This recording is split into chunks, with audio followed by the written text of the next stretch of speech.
Between 1750 and 1900, frontier families developed sophisticated protection systems that meant the difference between seeing another sunrise and becoming another frontier tragedy.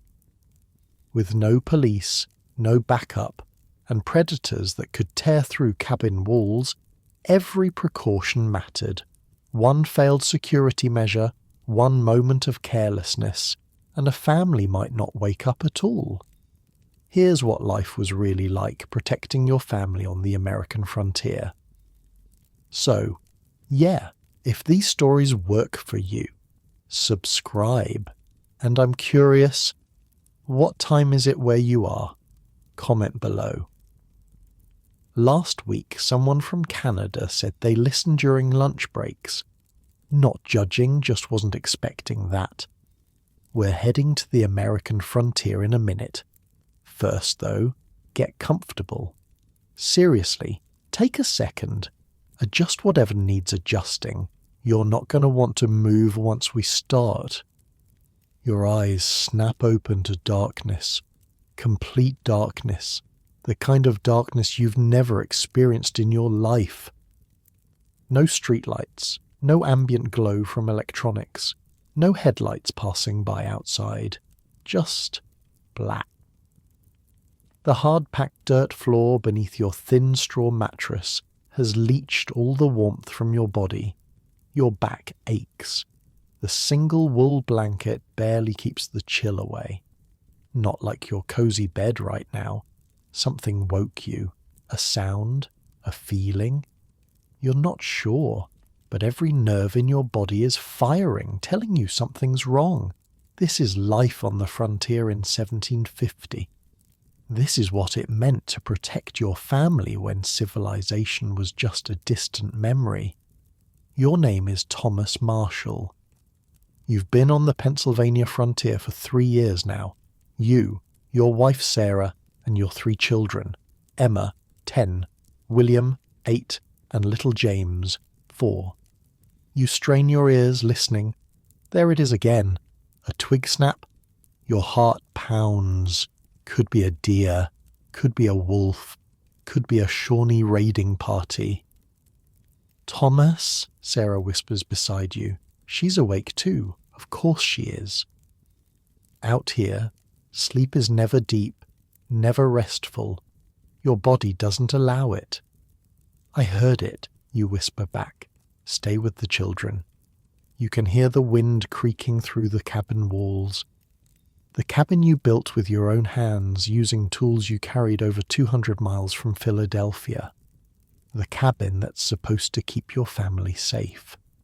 Think it's a bear? Sarah asks, her voice barely audible. You've had 2 bear encounters already this year. The last one tore through the smokehouse like it was made of paper. Bears can smell food from miles away. And they can tear through log walls if they're hungry enough. Maybe, you say, reaching for your Pennsylvania long rifle. The metal is cold against your fingers. Your powder horn hangs from a peg by the door, always ready. The kids are still asleep, small mercies. You sit up slowly, every sense heightened. This is what people back east don't understand. This constant vigilance, this waiting for death that might come at any moment. Oh, and get this. You can't just turn on a light to see what's happening. Your only options are to either open the door, possibly exposing yourself to whatever's out there, or light a candle, which takes precious time and makes you visible through the cabin's single window. Fun choices, right? Another sound. Closer this time. A low growl. Okay, so not a raiding party. But a wolf or bear isn't much better. Wolf, Sarah whispers, confirming your thoughts. You reach for your powder horn, moving carefully in the darkness. Your fingers find the familiar shape. You begin the loading process. Something you've done thousands of times. Something you could do in your sleep. And sometimes, like tonight, you practically are. Is it alone? Sarah asks. The real fear isn't a lone wolf, it's a pack. Wolves rarely attack humans, but in winter, when game is scarce, when they're desperate, they get bold, and it's been a hard winter. Don't know yet, you whisper. Your dog Burke sleeps by the door. He hasn't made a sound, which is strange. He usually alerts to wolves. You wonder if he's... Suddenly Burke lets out a low growl. His ears are up, his body tense. He smells more than one, Sarah says. You finish loading the rifle. The wolf outside growls again, and now you hear movement. Multiple sets of paws on frozen ground. Pack, you confirm. Sarah slides out of bed, moving to where the children sleep. Protection instinct. If wolves somehow break in, she'll place herself between them and the kids. This is the reality of frontier life.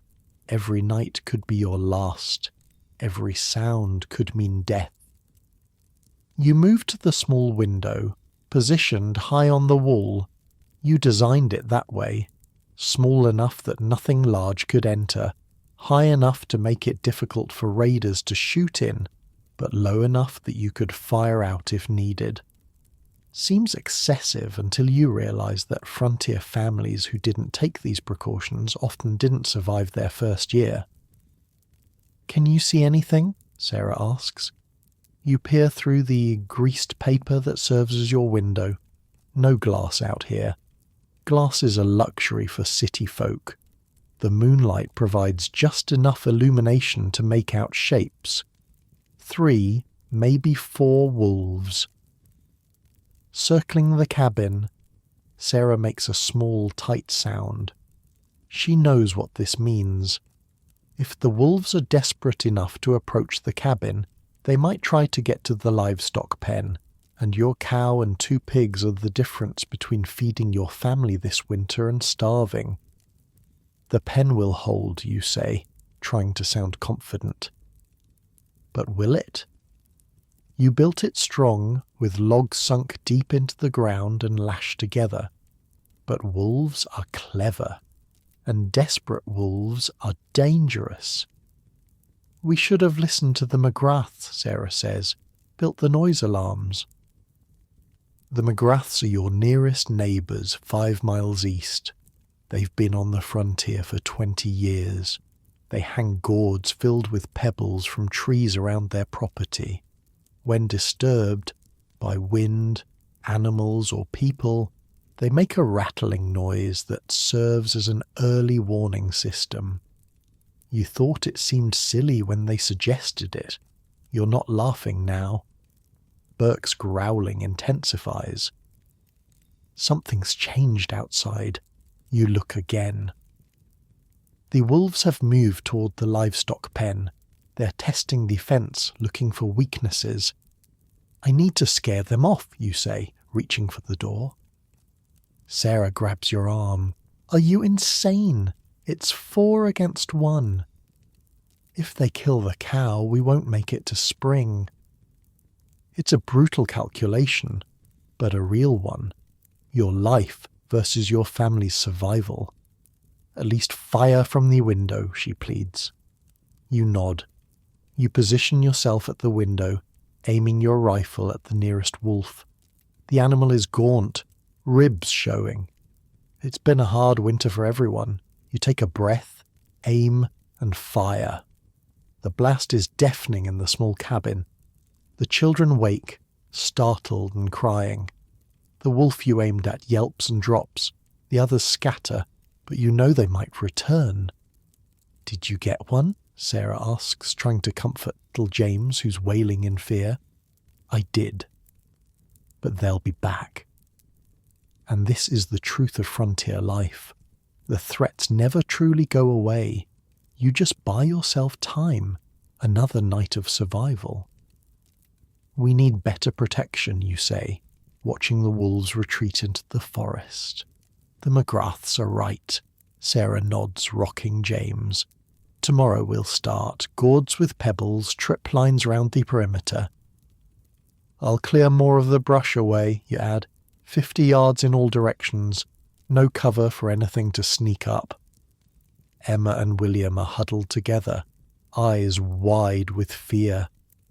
They've seen this before, too many times for children so young. "Will they come back tonight, Pa?" William asks. "Maybe, but we'll be ready." "I'll keep watch with you," Emma offers. At 10 years old, she's already tougher than most grown men back east.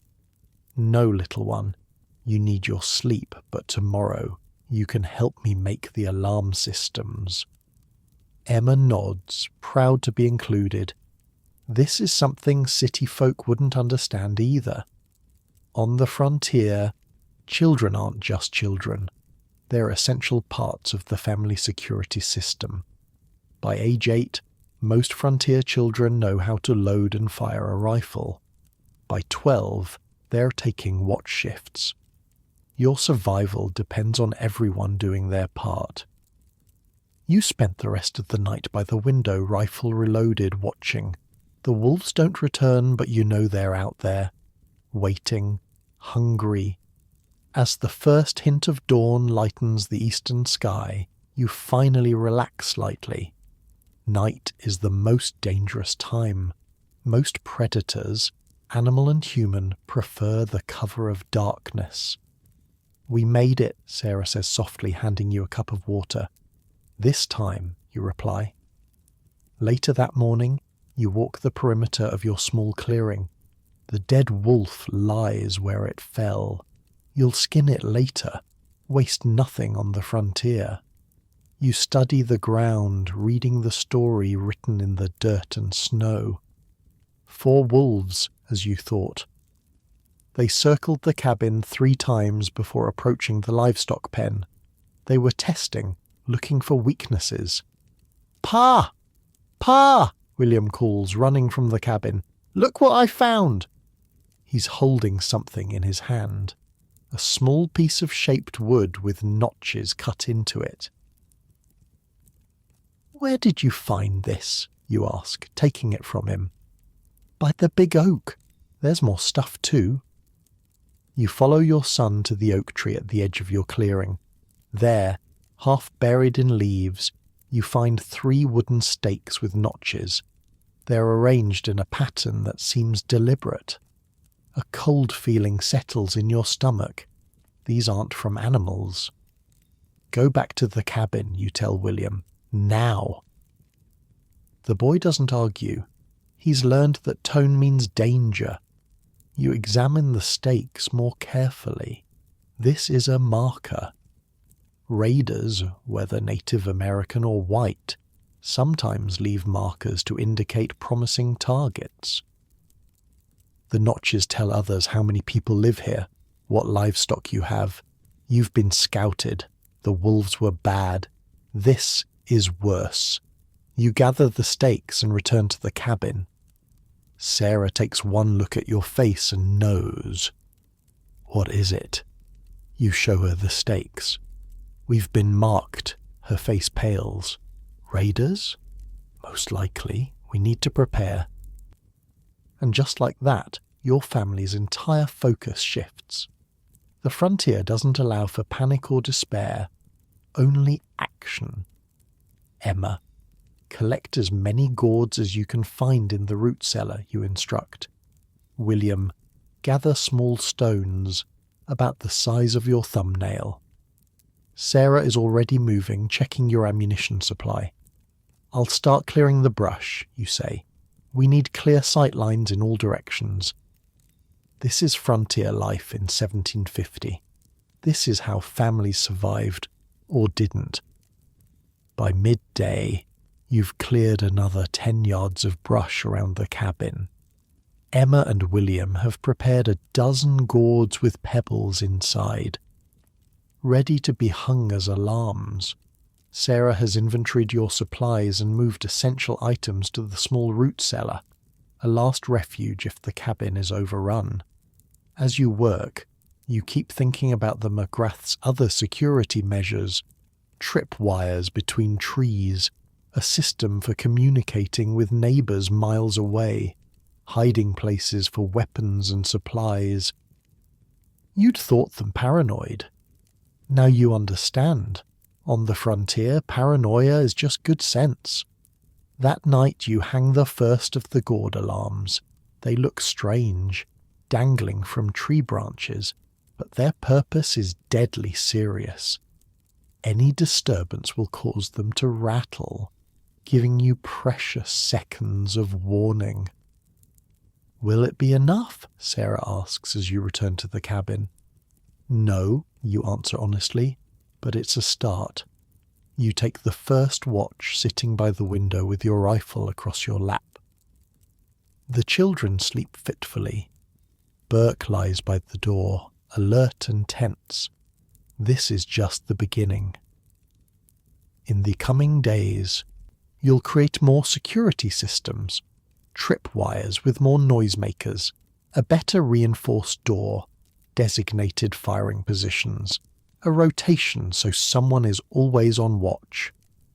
Because out here, between civilization and wilderness, a family's survival depends on their ability to detect, deter, and defeat threats using only what they can make with their own hands. The night stretches long before you. In the distance, wolves howl. Closer, one of your gourd alarms rattles in the wind. Or is it the wind? You raise your rifle, peering into the darkness, and wait. This is the frontier. This is survival. This is just the beginning of your family's fight to see another dawn. And all across the American wilderness, thousands of other families are doing exactly the same thing tonight. Creating protection systems, standing watch, listening to the darkness, fighting to survive until morning. And as you sit in your comfortable bed, safe and warm, consider this. The security systems developed by these frontier families were more sophisticated and effective than many modern alternatives. Born of necessity and refined through blood and loss, they represent one of the most remarkable achievements of American frontier life. The ability to survive when everything, nature, other humans, even the land itself, seem determined to destroy you. Sleep well, you've earned it, but maybe keep one ear open, just in case. The next morning you're up before dawn. Sleep isn't really sleep on the frontier, it's just waiting with your eyes closed. 25 years have passed since that night with the wolves. It's now 1775, and the frontier has pushed westward. Your family moved with it, settling in western Pennsylvania closer to Fort Pitt. Your children have grown. Emma married a trapper named John and lives 10 miles north. William helps run the homestead. James, no longer little, stands nearly as tall as you, and the threats, they've evolved too. The cabin you've built here is twice the size of your first. Experience has made you a better builder, a better settler, a better survivor. "Pa, the eastern line is set," James calls, walking back from the tree line. At 29, he's sturdy and weathered, like most frontier men. His rifle rests casually across his shoulders. "Any signs?" you ask, looking up from the wooden stake you're sharpening. "Nothing fresh, but I found deer tracks near the creek," you nod. Deer are good, both for food and as an early warning system. Deer sense danger before humans do. If they suddenly bolt, something spooked them. "Think it's gonna work?" James asks, eyeing the elaborate wire system you're installing. "McGrath swore by it before he died," you say. Funny how things come full circle. 25 years ago, the McGraths taught you about gourd alarms. Now you're the old-timer implementing security systems the younger settlers haven't even thought of. "Seems like a lot of work for something that might never happen," Sarah says, joining you outside. Her hair has gone grey, her face lined by sun and worry, but she's still strong, still vigilant. That's the point, you say. If it works right, nothing happens. Your security systems have expanded dramatically over the years. The simple gourd alarms have been supplemented with an intricate network of trip wires, thin cords strung between trees at ankle height, connected to more elaborate noisemakers, tin cans with pebbles, metal pieces that clang together. Remember the Carter family, you ask? 3 miles east of our old place? Sarah's face darkens. All 6 of them, gone in one night. No alarm system, you say simply. William emerges from the cabin, rifle in hand. Northeast perimeter is quiet, he reports. Your family has developed a watch rotation system. 4 4-hour shifts throughout the night split between you, William, James, and Sarah. No one pulls consecutive shifts. A tired guard is a useless guard. Burke's son is acting funny, William adds, referring to your current dog, named after your first. Keep staring south. You all pause, looking toward the dog. He's standing stiff-legged at the edge of the clearing, ears forward, focused on something you can't see. Could be nothing, James says. Could be something, you counter. That's the reality of frontier life. Everything could be nothing. Everything could be death approaching. I'll check the south line, William volunteers, already moving. Your tripwire system forms a perimeter roughly 50 yards from the cabin in all directions. Beyond that, you've cleared another 50 yards of brush and small trees, creating what military men call a kill zone. Any approach to your cabin requires crossing open ground. Should we bring in the livestock? Sarah asks. You have more now. 4 cows, a dozen chickens, 2 horses and 6 pigs. Enough that raiders might consider it worth their while. Not yet, you decide, but be ready. Inside the cabin, your newest security addition waits. A simple system of pulleys that allows the heavy wooden bar to be dropped across the door from a distance. If you're outside and spot danger, you can run for the cabin and secure the door without having to stop and lift the heavy bar into place. It sounds like a small thing until you're running for your life with raiders 20 yards behind you. Pa! William's voice carries from the south edge of your property. Not panicked, but urgent. You and James grab your rifles and move quickly toward him. Sarah stays by the cabin, her own rifle ready. Another lesson learned over decades. Never leave your fallback position undefended. William is crouched by a large oak tree when you reach him. He points to the ground. Moccasin prints. 5, maybe 6 men. Your stomach tightens. How old? Fresh. Last few hours. You examine the prints. They're deep. The men are carrying heavy loads. Probably weapons and empty packs they intend to fill with plunder. Your plunder. They're scouting, you say. They'll be back tonight. Shawnee, James asks. You shake your head. Delaware, most likely.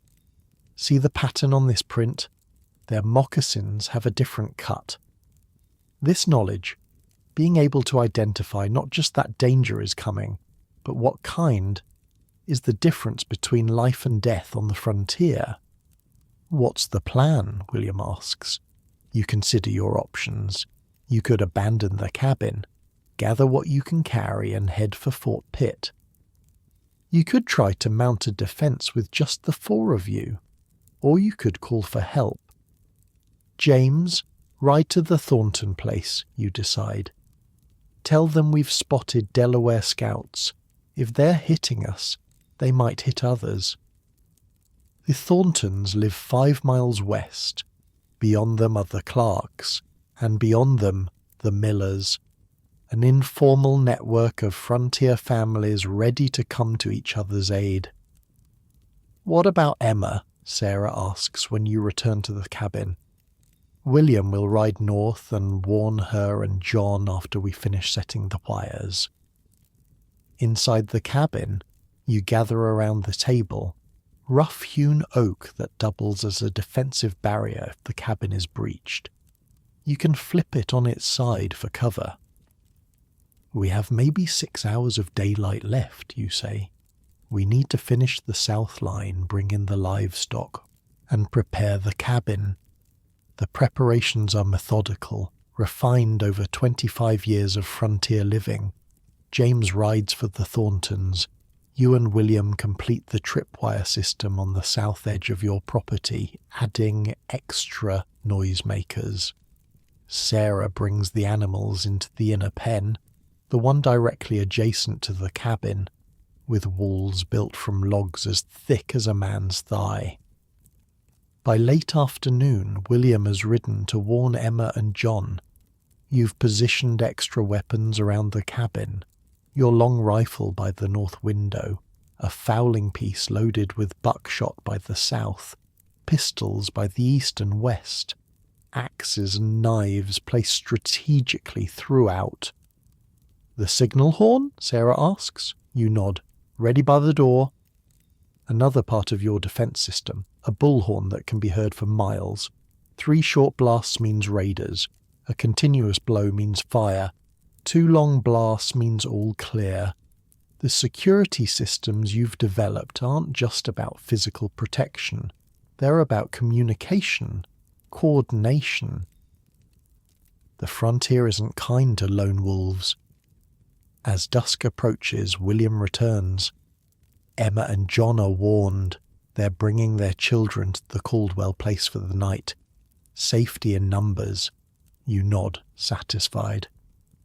Emma has 4 children now. Your grandchildren. The oldest is 12. The youngest just 3. They're the future you're fighting to protect. Darkness falls across the frontier. Your family takes positions. You at the north window, William at the south, James at the east. Sarah moves between the west window and the children's sleeping area, which has been reinforced with extra logs to create a final fallback position. The first few hours pass in tense silence.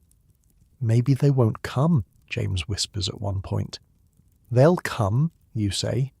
"You've been on the frontier too long to believe in reprieves." Around midnight the first alarm sounds.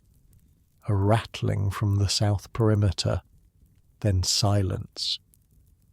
"They've found the trip wires," William says. "They'll be more careful now." Another hour passes. The dog growls softly, staring at the south wall. Then, a flash of movement in the moonlight, a shadow detaching itself from the tree line. Then another, and another. "I count 5, James whispers. 6, William corrects. "There's one by the big elm." You watch as the raiders pause at the edge of the cleared area. They've realized they'll have to cross 50 yards of open ground to reach the cabin. They're reconsidering. Good. That's the purpose of clearing the brush. Make them think twice. The raiders confer among themselves. Then they begin to spread out, circling the cabin. They're looking for a blind spot, you say, a way to approach under cover. This is why your windows are positioned to cover all approaches. No blind spots. "What if they wait us out?" James asks. "They won't," you answer. "Raiders don't have patience. They want quick targets. If we make it difficult, they'll move on to easier prey." It's a harsh truth of frontier life. Your security isn't just about keeping danger out. It's about making yourself a less appealing target than your neighbours. The Darwinian reality no one talks about back east. The minutes stretch into another hour. The raiders haven't retreated, but they haven't advanced either. They're probing, looking for weaknesses. Suddenly, Burke's son begins barking furiously at the north wall. They're splitting up, you realise? Trying to divide our attention. This is why you train for coordinated defence, why each family member has assigned positions and responsibilities. Hold positions, you order. They're testing us. The dog continues barking. Through your window you can see two figures attempting to approach from the north. They freeze when the dog alerts. Then chaos erupts. A flaming arrow arcs through the night, landing on the cabin roof. "Fire!" Sarah shouts. Before panic can set in, William is already moving. He grabs the water bucket positioned by the ladder, part of your fire defense system. He's up the ladder and onto the roof in seconds, dousing the flames before they can spread. This is what preparation looks like. This is why you drill for different threats. The raiders, seeing their fire attack fail, change tactics. 3 rush the south wall while the others provide covering fire. "South!" you shout, and James shifts to support William. Rifle fire erupts from the cabin. 1 raider falls. The others retreat to the tree line. "They'll try again," you say. "Different angle." And they do, this time attempting to reach the livestock pen. If they can't breach the cabin, they'll settle for stealing your animals. But the inner pen is built like a fortress, with firing ports that allow you to defend the animals without exposing yourselves. James fires through one such port, and another raider clutches his leg, dragging himself back toward the trees. "2 down," James says grimly. The night continues this way. Probing attacks, defensive fire, retreats. A deadly dance perfected over generations of frontier conflict. Finally, as the eastern sky begins to lighten, the raiders withdraw. They've lost 2 men injured, gained nothing, and dawn is approaching, eliminating their cover of darkness. "They're gone," William says after 30 minutes of silence. "For now, you amend." As the sun rises, you examine your defences. The tripwires worked, alerted you to their initial approach. The cleared ground forced them to hesitate. The coordinated defence prevented them from finding a weak point. "We should reinforce the roof," William suggests. "More fire protection." You nod. "And we need better positions to defend the north wall." This is how frontier security evolved, through blood and fire and midnight attacks, through constant refinement, through the harsh tutelage of survival. Later that day, riders appear from the west, the Thorntons and Clarks coming to check on you after hearing from James. "Saw tracks of a raiding party heading south," Robert Thornton says. "Looks like they hit you and moved on." "Tried to," you correct. "Didn't get past the outer perimeter." Robert nods approvingly. "Those tripwires you showed me last month. Think I'll be setting those up myself now." Knowledge spreads across the frontier this way, family to family, homestead to homestead. The security innovations of one become the survival tools of many. By 1800, frontier families across the American wilderness have developed integrated security systems far more sophisticated than anything found in eastern cities. Not just physical barriers, but early warning networks, communication systems, cooperative defense agreements between families spread across miles of wilderness.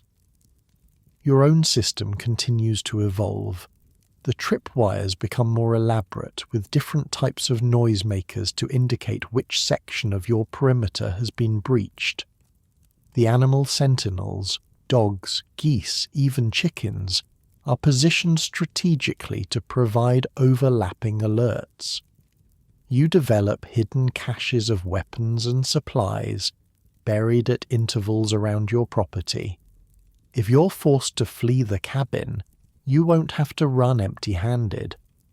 Sarah creates a system of mirror signals that can communicate with Emma's cabin on clear days, allowing for warnings without risking a messenger.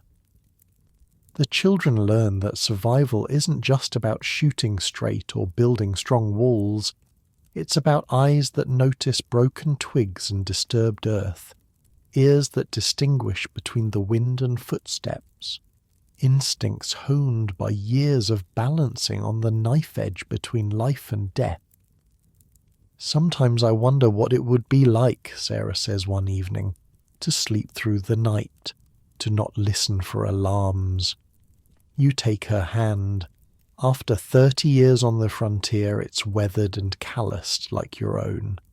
Folks back east sleep different, you agree, but they don't hear things the way we do, don't see things, don't survive things, she adds softly. In 1800, as a new century dawns, your family stands as testament to the remarkable human capacity for adaptation, for creating security from nothing but ingenuity and determination, for turning wilderness into home, no matter how hostile. Your early warning systems, the tripwires, animal sentinels, and noise alarms, have become the difference between life and death countless times, not just for your family, but for others who have learned from you. As the frontier continues to push westward, these systems will evolve further, but their foundations, the principles discovered through blood and loss by families like yours, will remain. The frontier has no patience for theoretical security, only what works, only what keeps you alive until dawn. And as you sit in your comfortable modern bed, without tripwires or rifle by your side, consider this. The security you enjoy was purchased by generations who created protection systems from nothing but necessity and raw materials, who lay awake listening for alarms that meant the difference between life and death. Your family survived because you learned to hear danger before it arrived, to create warning systems that could detect threats in complete darkness, to transform common objects, gourds, wire, tin cans, into sophisticated alarm networks. This is the legacy of frontier security, not just survival, but innovation born of desperate necessity. The tripwires remain set as darkness falls again. The dog lies alert by the door. The watch rotation continues, an unbroken vigil stretching across decades of frontier nights. Listening for the sound of danger, waiting for the alarms, standing guard while others sleep, dawn breaks over a different frontier. The year's 1820, and you're no longer in Pennsylvania. The westward push has brought your family to the Ohio Territory, where the land is richer, but the dangers are greater. You're 70 now, your hands gnarled with arthritis, your eyes not as sharp as they once were. But your mind is a vault of survival knowledge earned through blood and vigilance. Your son William runs the homestead now, with his wife Mary and their 5 children. James moved further west years ago, seeking new lands in Kentucky. Emma and her family settled 20 miles north, where the hunting is better. The cabin you helped William build here dwarfs anything from your early days. It's not just bigger, it's a fortress disguised as a home. Grandfather, look what I found! 8-year-old Thomas, your grandson named after you, runs across the yard holding something in his hands. Careful there, you caution. Even at 70, you scan the tree line automatically. Open ground is dangerous ground. Thomas reaches you, breathless with excitement. In his hands is a small carved wooden fox. Uncle James sent it. The messenger brought letters too. You take the carving, admiring your younger son's handiwork. Your uncle always had clever hands. Father says I can help set the new wall spikes today, Thomas says proudly. You nod. Think you're ready for that responsibility? Yes, sir, he says, standing straighter. I've been practicing with the small hatchet like you showed me. From the cabin, William emerges, carrying a bundle of sharpened stakes. At 45, he's the image of you in your prime, weathered, vigilant, capable. The frontier shapes men a certain way. Pa, you shouldn't be sitting out in the open like this, he scolds gently. You chuckle. Can't ambush me if I can see him coming. This is your legacy. Not just the physical security systems you've developed over 7 decades, but the mindset, the constant awareness, the preparation for threats that may never come but will certainly kill you if you're not ready. Come see what we're adding to the north wall, William says, helping you to your feet. The north wall isn't the cabin wall, it's the palisade, a 10-foot barrier of sharpened logs encircling the entire homestead. Within this outer perimeter sits the cabin, the barn, the smokehouse, the workshop, and most importantly, the well. The palisade is your first line of physical defense after the early warning systems. The logs are set 3 feet into the ground and rise another 10 feet above it. Each log is sharpened to a wicked point at the top, making it nearly impossible to climb over without serious injury. William leads you to where a section of the north wall is being reinforced. Your grandsons, John, just 14, and Benjamin, just 12, are digging holes for new support posts. We're adding the iron spikes you suggested, William explains. Managed to trade for 30 of them when I was in Colombia last month.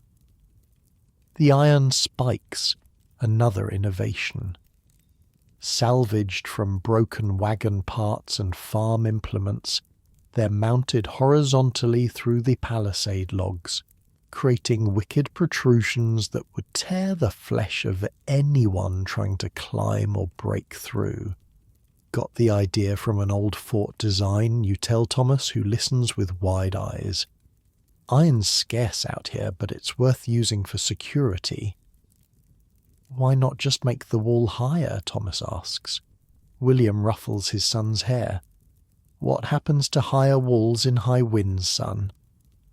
They fall over easier, Thomas answers, repeating a lesson he's obviously heard before. That's right. Better a 10-foot wall that stands than a 15-foot wall that fails. This practical wisdom, passed from generation to generation, is what keeps frontier families alive. Not theory, but hard-earned experience. You watch as your grandsons work, remembering when William was their age, helping you set tripwires in Pennsylvania. Now he's teaching his own sons. The knowledge flows down, refined with each generation. Show me the new workshop security, you say. William nods, leading you across the compound. The family workshop sits near the eastern edge of the palisade, a sturdy log structure where tools, weapons, and farm implements are stored and repaired. Finally put in that reinforced door you've been harping about, William says with a grin.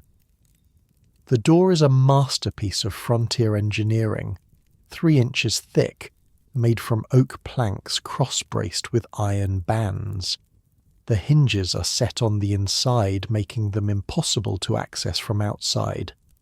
Most impressively, the locking mechanism is a complex iron bar system that secures the door at 3 points, top, middle, and bottom.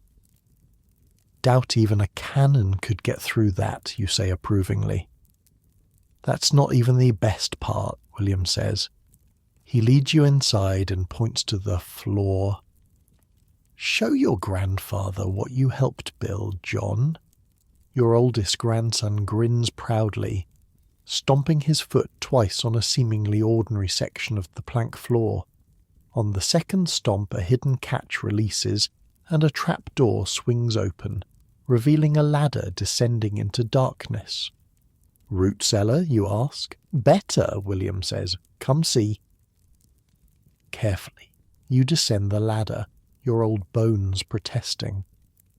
At the bottom, William lights a candle, revealing not a simple root cellar, but an underground chamber nearly 20 feet long and 10 feet wide, the walls reinforced with timber supports.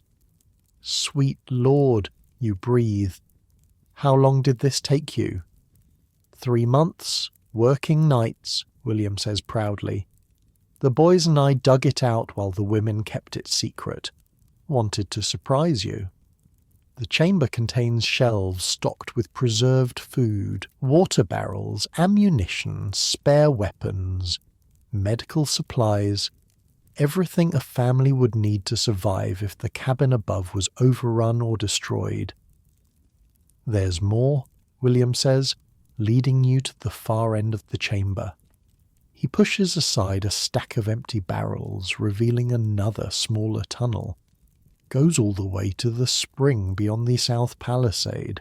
If we're ever completely surrounded, we can escape underground. You run your hand along the roughly hewn tunnel entrance, marvelling at the ingenuity. In your 50 years on the frontier, you've never seen a more complete defensive setup. William, you say, your voice thick with emotion.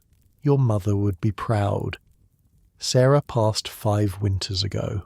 She never saw this place, this culmination of the security principles you both developed over decades of frontier life. Learned from the best, William says simply. Back above ground, you tour the rest of the compound's defences. The cabin itself is a masterpiece of defensive architecture.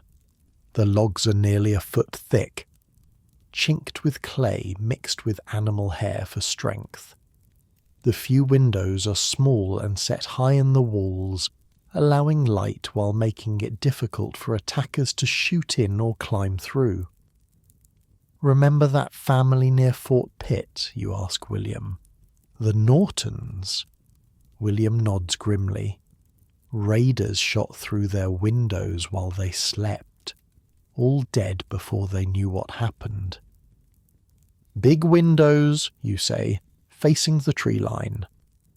Thomas, who has been trailing along, listens with wide eyes. Is that why our windows are so small, grandfather?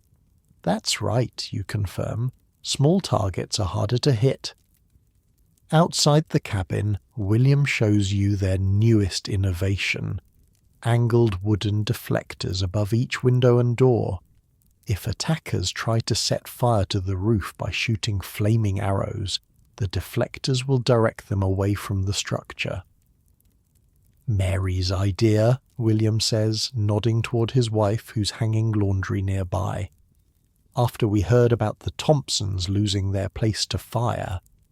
Mary waves, then returns to her work, one eye always on their palisade wall, one ear always alert for alarm signals. Frontier women aren't just helpmates, they're essential components of the family security system. She's a good woman, you say, smart. Saved our lives last winter, William agrees. Spotted those wolf tracks before anyone else. You continue your inspection, noting with approval the carefully planned defensive zones within the palisade. The family has created layered defenses, obstacles that force any attackers who breach the outer wall to move through predetermined areas where defenders have clear shots from multiple positions. Fallen logs, deliberately placed thorn bushes, even carefully arranged wood piles.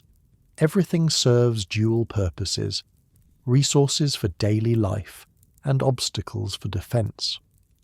What about the livestock pen, you ask?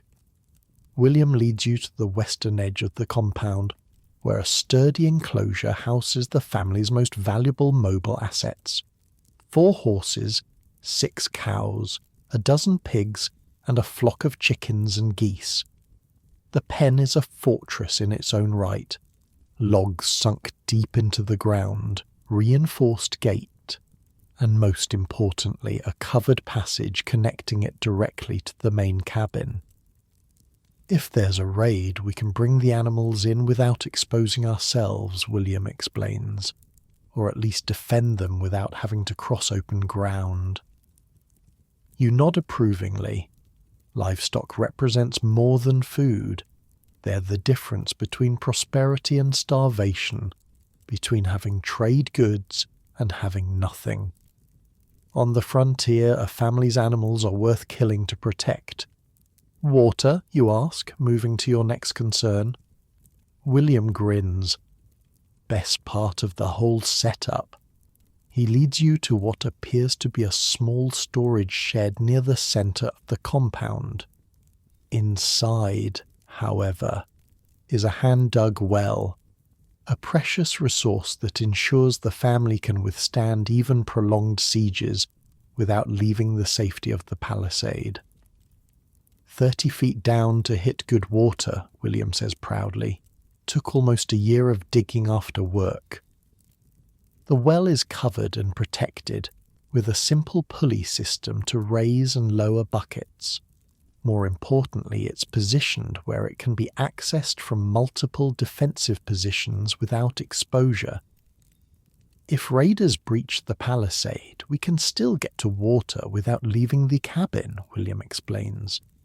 This attention to detail, planning for scenarios where even your first and second defensive layers have failed, is what separates survivors from victims on the frontier. As evening approaches, you watch the family's security protocols snap into place with practiced efficiency. The youngest children bring in smaller livestock. Teenagers check tripwires and alarm systems. Adults verify that weapons are loaded and positioned at defensive points. By nightfall, the compound is secure, a small island of safety in a vast wilderness of potential threats. After dinner, you sit by the fire, whittling a small toy as your grandchildren gather around. "Tell us about the old days, grandfather," Benjamin pleads. "About the first cabin." You chuckle.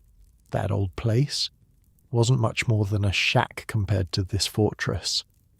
"Did it have a palisade?" Thomas asks. "No palisade, no workshop, no hidden tunnels," you reply. "Just 4 walls, a roof, and danger all around." "How did you survive?" John asks, genuinely puzzled. To these children, born into a world of layered defenses and security protocols, the idea of a cabin without protections is almost unimaginable. "We learned," you say simply. "Every attack, every near miss, every tragedy, we learned and improved." "Like when the Millers lost their place?" Benjamin asks. You nod solemnly. "The Millers didn't reinforce their door. Raiders broke through in seconds. After that, everyone on the frontier started using crossbars and iron hinges." "And the Campbells?" John prompts. He's heard these stories before. Cautionary tales passed down as survival lessons. "The Campbells built their cabin too close to the tree line," you explain. "Raiders could approach under cover right up to their walls. That's why we clear 50 yards in all directions." This is how frontier knowledge spreads, through stories of success and failure, life and death. The education is harsh but effective. "Is that why the Morrison family moved their cabin last summer?" Thomas asks. William nods. Smart of them to realise their mistake before it cost them. Later, as the children are put to bed, you sit with William on the cabin's small porch, itself a defensive position. with thick log rails that can serve as cover during an attack. "Sometimes I wonder if we're being excessive," William admits quietly. "All these defences, all this preparation, and we've only had 3 serious threats in 10 years. You lay a hand on your son's shoulder. "We've only had 3 serious threats because of these defences. The preparedness is what keeps us safe. Raiders and predators look for easy targets." William nods, understanding. This is the paradox of frontier security.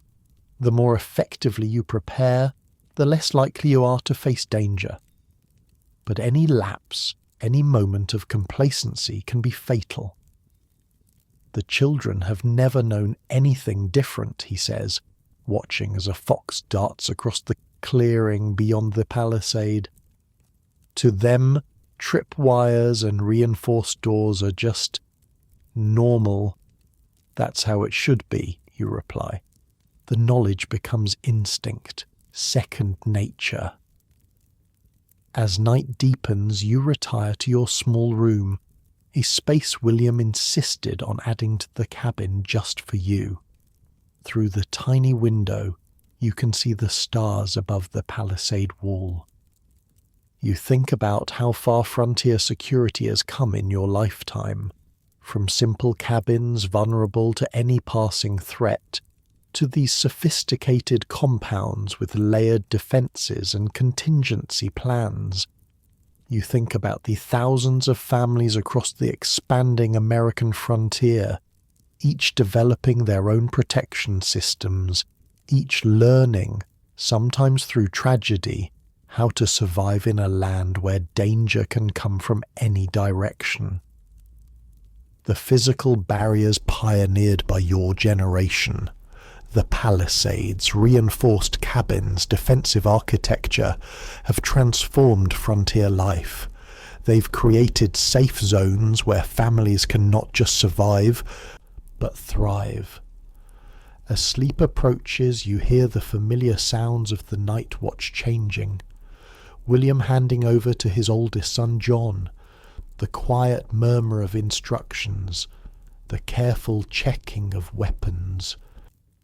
The vigil continues, as it has for 70 years of frontier nights, the protection systems you helped develop standing between your family and the darkness beyond, and you rest easier knowing that the knowledge hasn't been lost. It's been passed down, improved upon, expanded.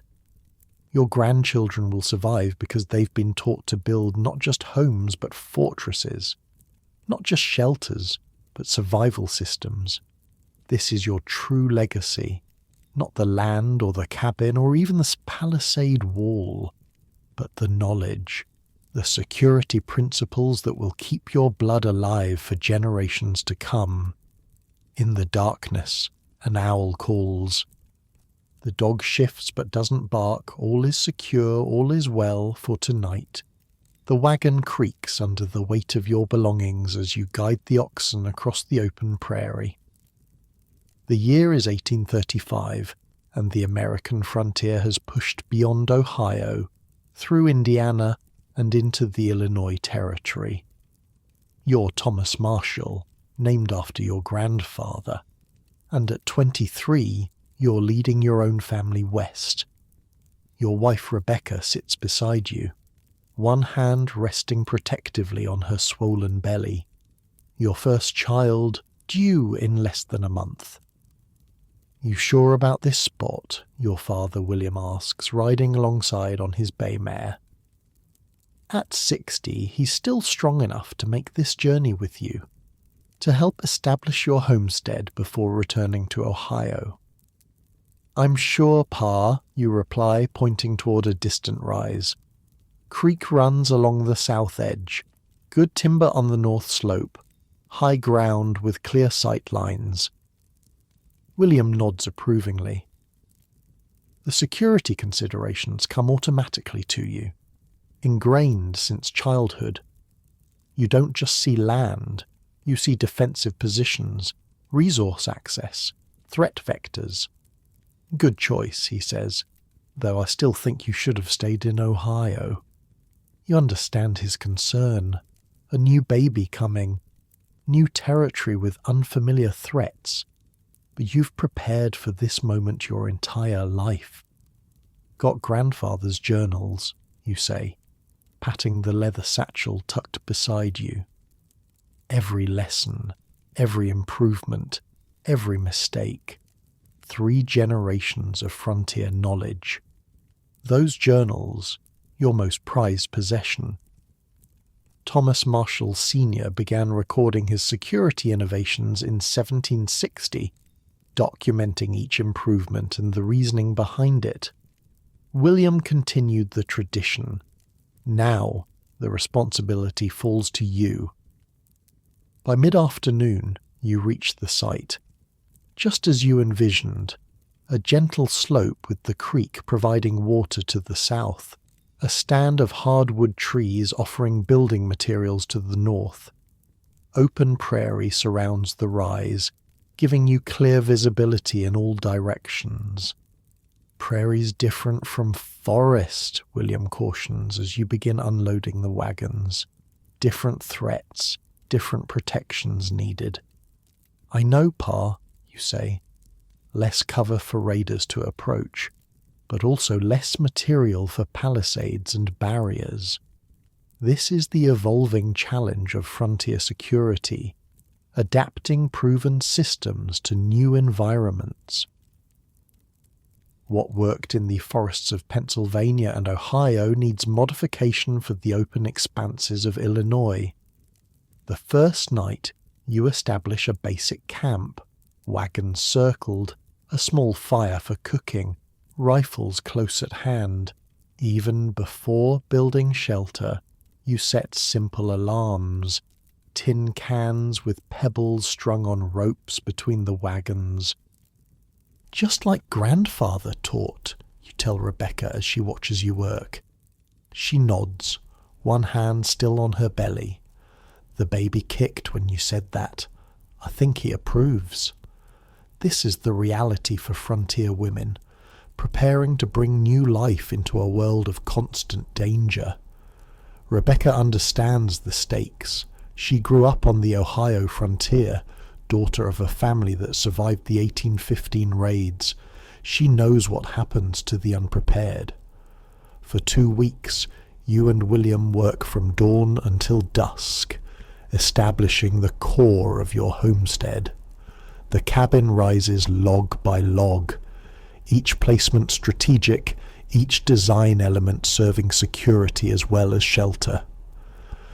Unlike the eastern frontier, where massive trees provided logs a foot or more thick, the prairie offers smaller timber. You compensate by using double wall construction, 2 thin walls with packed earth between them. Raiders can shoot through a single log wall out here, William explains as you work, but they can't shoot through 3 feet of packed earth. By the time the cabin walls stand 8 feet high, ready for roof beams, you've already implemented multiple security innovations. Show me the water system again, William says one evening. You lead him to the stone-lined pit dug beneath what will be the cabin's main room. A covered cistern fed by a narrow channel leading from the creek. Diverted part of the stream, you explain. Small enough flow that it won't be noticed from outside. Gives us internal water access even if the main creek is watched or contaminated. William examines the stonework approvingly. Better than what we had in Ohio. Where'd you learn this? Grandfather's journals. He wrote about a family near Fort Pitt who dug something similar. Raiders poisoned their open well with a dead deer. This prevents that. The cistern is just one of many resource protection systems you've incorporated. The root cellar, dug deep and lined with stone, features hidden compartments for storing valuables and emergency supplies. The food storage area includes specialized containers designed to keep grain free from rodents and insects. critical for surviving winter when new supplies can't be obtained. "What about livestock?" William asks as you walk the perimeter of your half-built homestead. You point to the southern slope, where a shallow depression offers natural shelter. Barn and pens will go there, below the sight line of the cabin, so raiders can't use the structures for cover during an attack.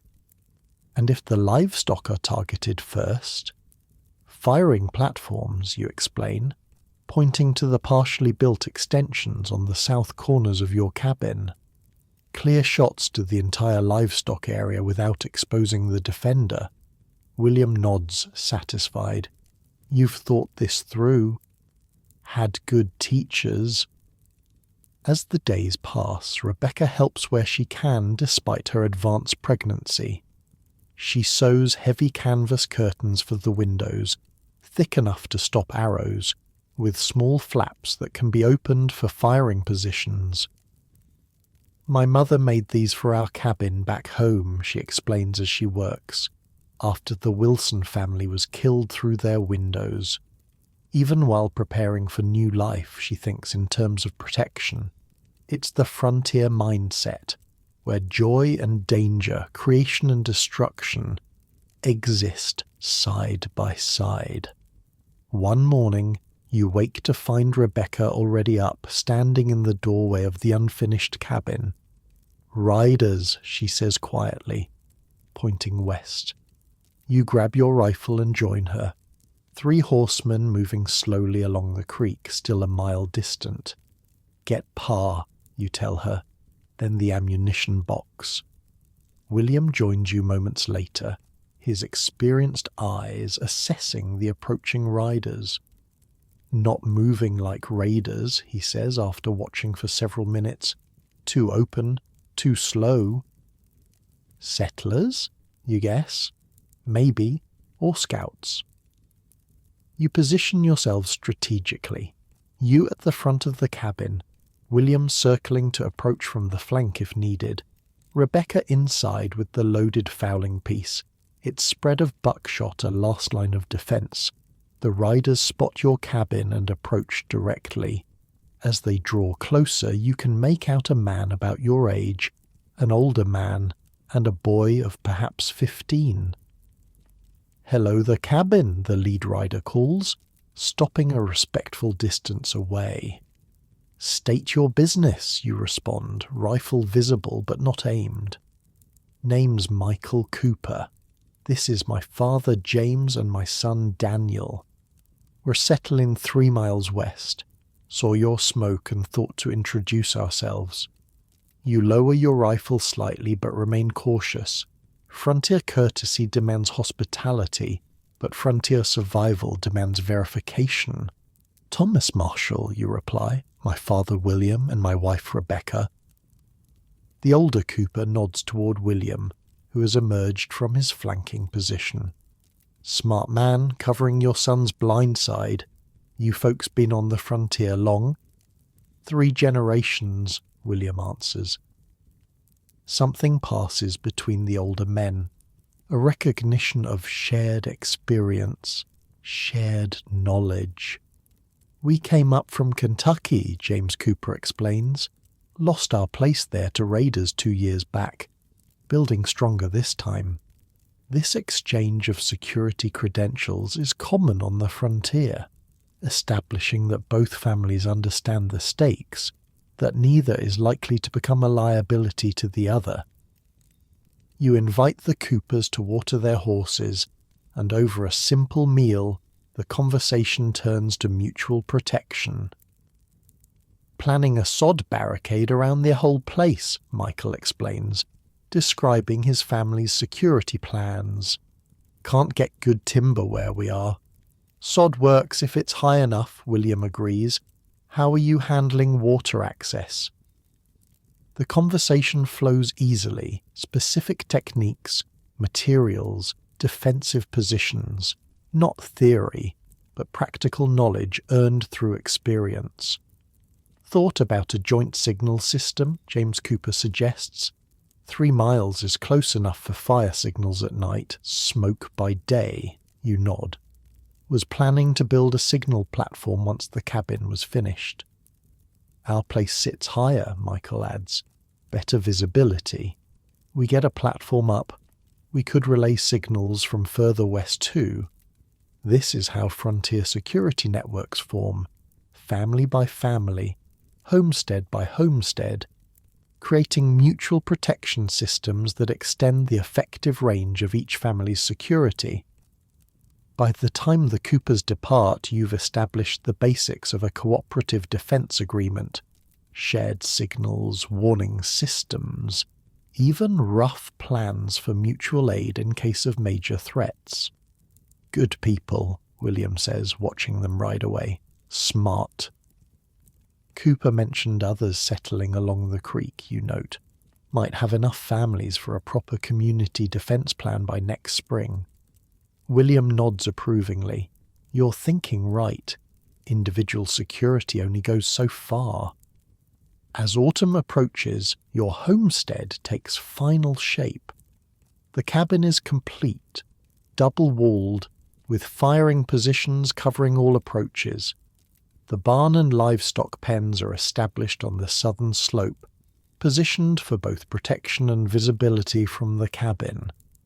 Most importantly, you've implemented the strategic resource placement your grandfather first pioneered, ensuring that food, water, tools, and weapons remain accessible even if parts of your homestead are compromised. Water, food, and fire, William says one evening, sitting by the hearth as you make final preparations for winter. Those are what kill you if your outer defences fail. I remember the stories, you say. The Harmons who repelled raiders but lost everything to fire. The Williams family who had plenty of ammunition but no accessible water during a siege. Rebecca, her pregnancy now in its final days, joins the conversation. My mother always said security isn't just keeping danger out. It's making sure you can survive even when it gets in. This wisdom, accumulated across 3 generations of frontier living, shapes every aspect of your homestead design. The water cistern protected beneath the cabin floor, the hidden food caches, the fire prevention systems, clay-lined chimneys, buckets always filled, roof designs resistant to flaming arrows, even your workshop, the space where tools and weapons are maintained, has been positioned strategically with its own defensive features and escape route. Show me the tool security again, William requests. You lead him to the small workshop attached to the north side of the cabin. Unlike traditional designs, where tools are simply hung on walls, your workshop features locked cabinets for the most valuable items, backup storage for essential tools, and most importantly, a hidden floor compartment containing duplicate tools for critical functions. If raiders take the obvious tools, we still have backups, you explain. Can't replace a good axe or saw out here. William runs his hand along the workbench, noting the clever design that allows it to be quickly flipped and used as a barricade. Your grandfather would be proud, he says. He always said tools were as important to protect as weapons, can't survive without them. That night, as a prairie storm rolls in from the west, you complete the final security feature, the emergency shutters, heavy wooden panels that can quickly cover every window and firing position, designed to protect against both weather and attacks. Storm shutters that stop arrows, Rebecca observes as you install the last one. Frontier efficiency. You smile. One thing serving many purposes. That's how we... You're interrupted by a sharp intake of breath. Rebecca clutches her belly, eyes wide. The baby, she gasps. It's time. The next 12 hours test your preparation in ways you never anticipated. The storm intensifies, cutting you off from potential help. The baby, your son, seems determined to enter the world as dramatically as possible. His arrival complicated by his position. Through it all, the security systems you've built provide more than physical protection. They provide peace of mind. The storm shutters hold against howling wind. The cistern ensures clean water without venturing outside. The protected food stores mean Rebecca can be nourished during her ordeal. By dawn, as the storm subsides, your son announces his arrival with a lusty cry. William, who has seen enough frontier births to serve as a passable midwife, wraps the boy in a clean blanket. "Strong lungs," he observes. "Good sign out here." Rebecca, exhausted but triumphant, cradles your son. "What shall we name him?" You look at this new life, born into a world of both danger and possibility, and the answer comes naturally. "Thomas," you say. "Thomas Marshall III. William laughs, continuing the tradition. "In more ways than one," you reply, thinking of the journals that will one day pass to this child. 4 generations of security knowledge, the accumulated wisdom that keeps frontier families alive. In the weeks that follow, as Rebecca recovers and the baby thrives, you complete the final elements of your homestead security. The signal platform rises on the cabin's roof, a simple structure allowing communication with the Cooper place 3 miles west. The perimeter alarms extend in concentric circles around your property. Tripwires, noisemakers, natural barriers channeling any approach through predetermined zones. By the time winter arrives in full force, your strategic resource placement faces its first test. Not from human raiders, but from the prairie itself. Blizzards isolate your homestead for weeks at a time. Temperatures drop to deadly levels. The security systems you designed for human threats now protect against environmental ones. The double-walled cabin holds heat better than traditional designs. The protected cistern ensures water even when the creek freezes solid. The livestock shelter, built into the southern slope, shields animals from killing winds. Different threats, same principles, William observes. During one particularly brutal storm, identify what can kill you, create systems to prevent it, have backups for when those systems fail. As winter gives way to spring, William prepares to return to Ohio. His assistance in establishing your homestead has been invaluable, but his own family, your brothers and their children, awaits his return. Before he departs, you walk the perimeter together one final time, a father and son assessing the security systems that represent the culmination of 3 generations of frontier knowledge. "You've built something remarkable here," William says as you stand on the rise overlooking your homestead. "Not just a cabin or a farm, a complete protection system." "Had good foundations to build on," you reply. William nods toward the cabin, where Rebecca sits in the doorway with baby Thomas. "And now you've got someone to build on yours." This is the cycle of frontier security. Knowledge passed down, refined, expanded, each generation adding new innovations while preserving the core principles that keep families alive in the wilderness. As William rides east the next morning, you stand with your family, watching until he disappears over the horizon. Your son, barely 4 months old, sleeps peacefully in Rebecca's arms, unaware of the dangerous world around him or the sophisticated protection systems that keep him safe.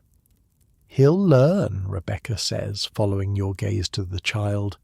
"Just like you did," you nod, and he'll improve on what we've built. Find better ways. By 1850, as your son grows into a boy of 15, the frontier around you has transformed. The isolated homesteads have become a scattered community. The mutual protection networks have expanded to include a dozen families. The strategic resource placement pioneered by your grandfather has evolved into community-wide systems. What hasn't changed is the fundamental truth that shaped 3 generations of your family's approach to frontier life. Security isn't just about keeping danger out. It's about ensuring you can survive even when it gets in. Water, food, tools, weapons, all positioned for access even during the worst scenarios. Backup systems for critical resources, multiple escape routes, coordinated defense plans. As your son helps you update the family journals, adding new innovations and lessons, you realize that this knowledge, more than land or possessions, is the true inheritance of frontier families. The strategic systems that transform isolated cabins into survival-ready fortresses, the resource protection methods that mean the difference between life and death when outer defenses fail, the community networks that extend security beyond what any single family could achieve. These are the gifts passed down from Thomas to William to you and now to your son, the 4th generation of a family that has not just survived the frontier, but mastered it. And while you sleep soundly in your comfortable modern bed, consider this. The strategic thinking that keeps you safe today, the backup systems, the resource security, the community protection networks, all have their roots in the innovations of frontier families who created sophisticated protection methods from nothing but necessity and natural materials. The security we take for granted was born in cabins just like yours, developed by families who understood that survival meant thinking beyond the obvious, preparing for the worst, and protecting not just your perimeter, but everything within it that sustains life. This is the legacy of frontier strategic defense.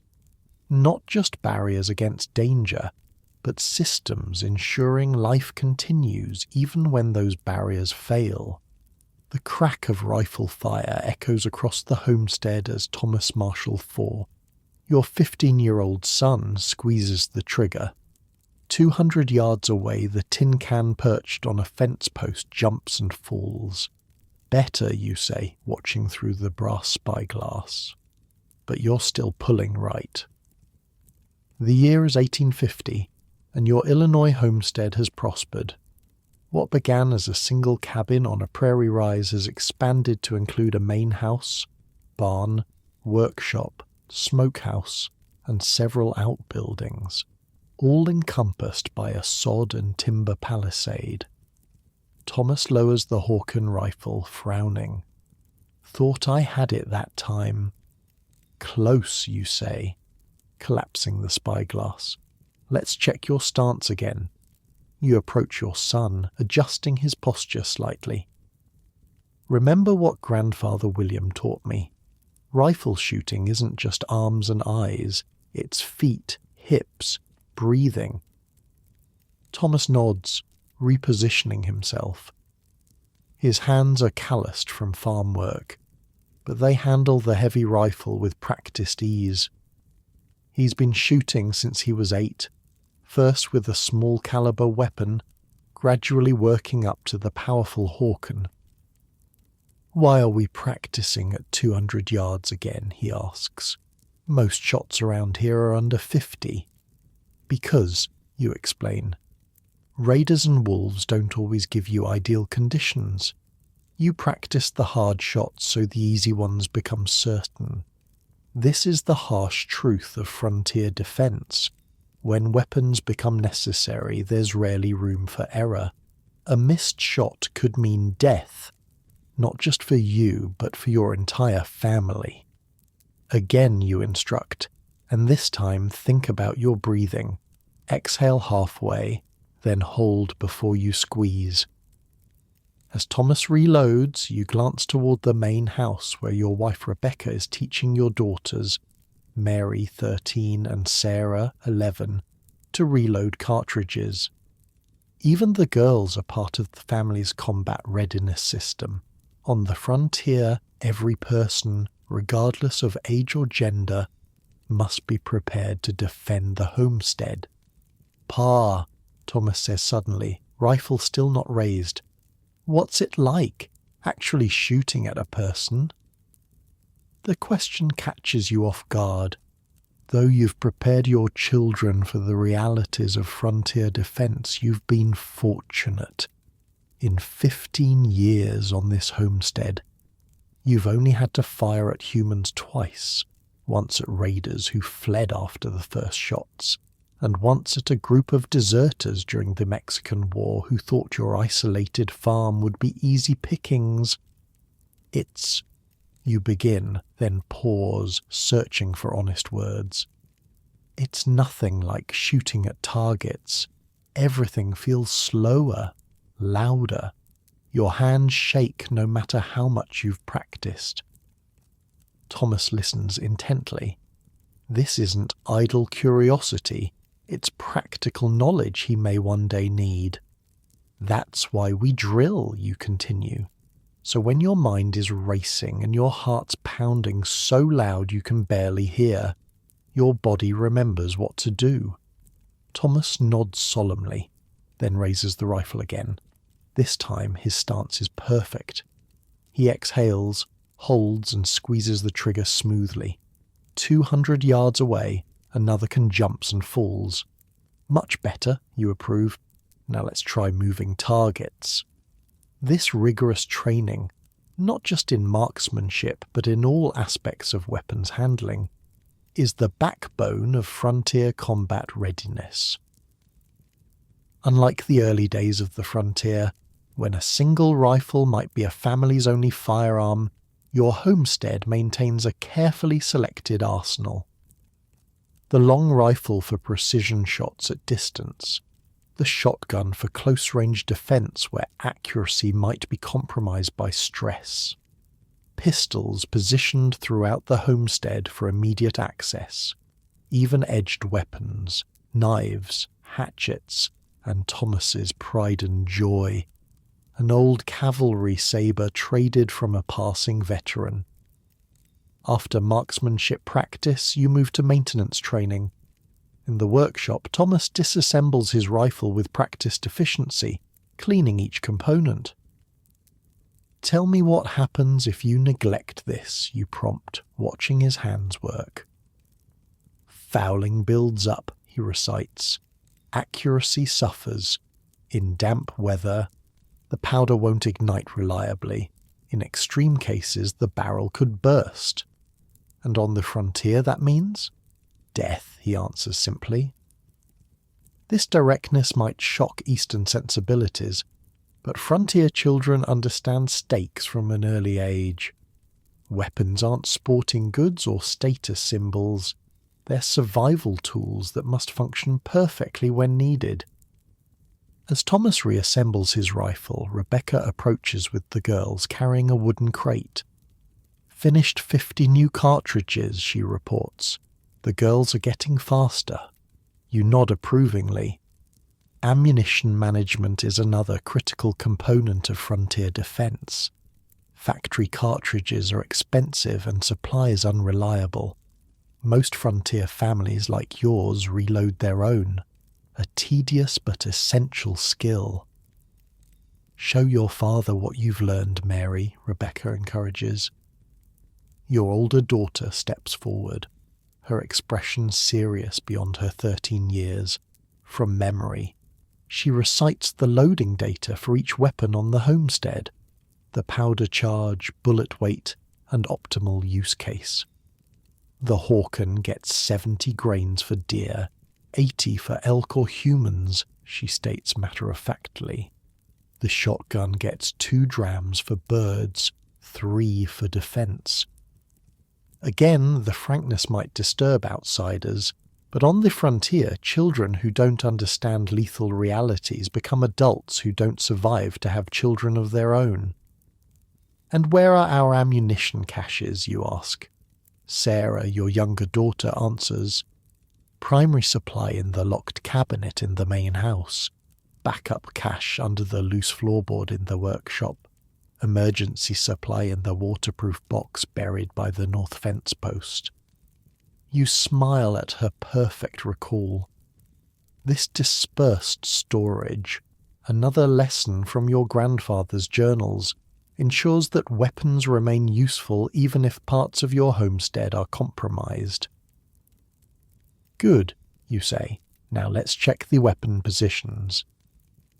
Together, your family moves through the homestead, verifying that firearms are positioned for maximum defensive coverage. The shotgun mounted horizontally above the main door, accessible but out of casual reach. The spare rifle secured behind a hinged painting in the main room. Pistols in hidden but retrievable locations throughout the house and outbuildings. Remember, you tell the children as you check each position, a weapon too securely stored is useless in an emergency. A weapon too accessible might be turned against you. This balance between security and readiness is a constant challenge. Unlike modern homes with their locks and safes, frontier homesteads needed weapons that could be accessed in seconds during a crisis. After checking their weapons, you move to the next phase of combat readiness training, deployment drills. At your signal, the family practices moving to predetermined defensive positions. Thomas takes the second floor window covering the approach from the west. Mary moves to the reinforced corner of the main room, where loopholes provide views of the south and east approaches. Sarah and Rebecca take position in the central room, a fortified space that serves as a last redoubt. Time, you ask? Rebecca checks the watch pinned to her dress. 17 seconds. Better than last week, you note, but still too slow. Raiders won't give us warning. You run the drill again, and again. By the fifth iteration, the family can move from normal activities to combat positions in under 10 seconds, a speed that could mean the difference between life and death. Now the alternate positions you direct. This time the family moves to secondary defensive locations, positions that would be used if the main house were compromised or if attackers approached from unexpected directions. What if they come during harvest? Thomas asks during a break between drills. When we're scattered across the fields? It's a good question. Tactical thinking. You've trained your son not just to shoot, but to analyze defensive scenarios. Show me, you reply. Thomas leads the family outside, walking to the edge of the wheat field that represents both your livelihood and a tactical vulnerability. The tall grain provides potential cover for approaching threats. I'd position Mary at the windmill, Thomas begins, pointing to the structure that provides both height and visibility. She can see over the wheat and signal if there's movement. The rest of us would fall back to the equipment shed. It has better cover than trying to run for the main house. You nod approvingly. He's not just reciting lessons. He's applying tactical principles to specific situations. And if we're separated, you prompt. Rally points, he answers promptly. Primary is the old oak. Secondary is the north corner of the barn. Final is the hidden cellar entrance.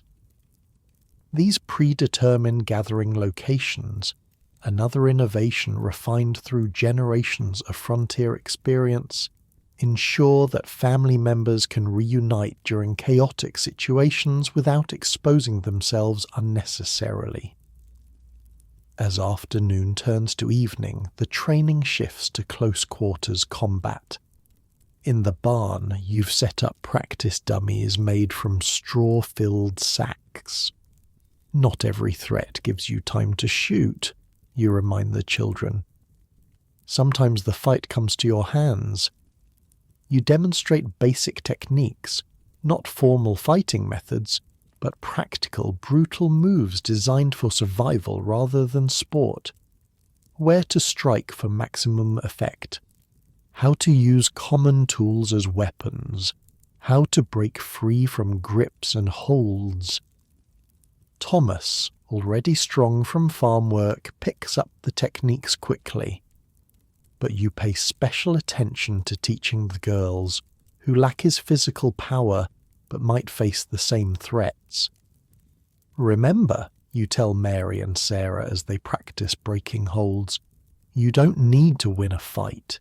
You just need to create enough space to reach a weapon or escape. Rebecca watches from the doorway, her expression a mixture of pride and sadness. This is the reality of raising children on the frontier, preparing them for violence while hoping they never need the knowledge. "Dinner's ready," she announces finally. Everyone wash up.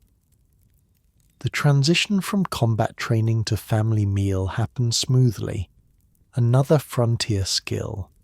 The ability to move between vigilance and normalcy, between preparing for the worst and appreciating the present.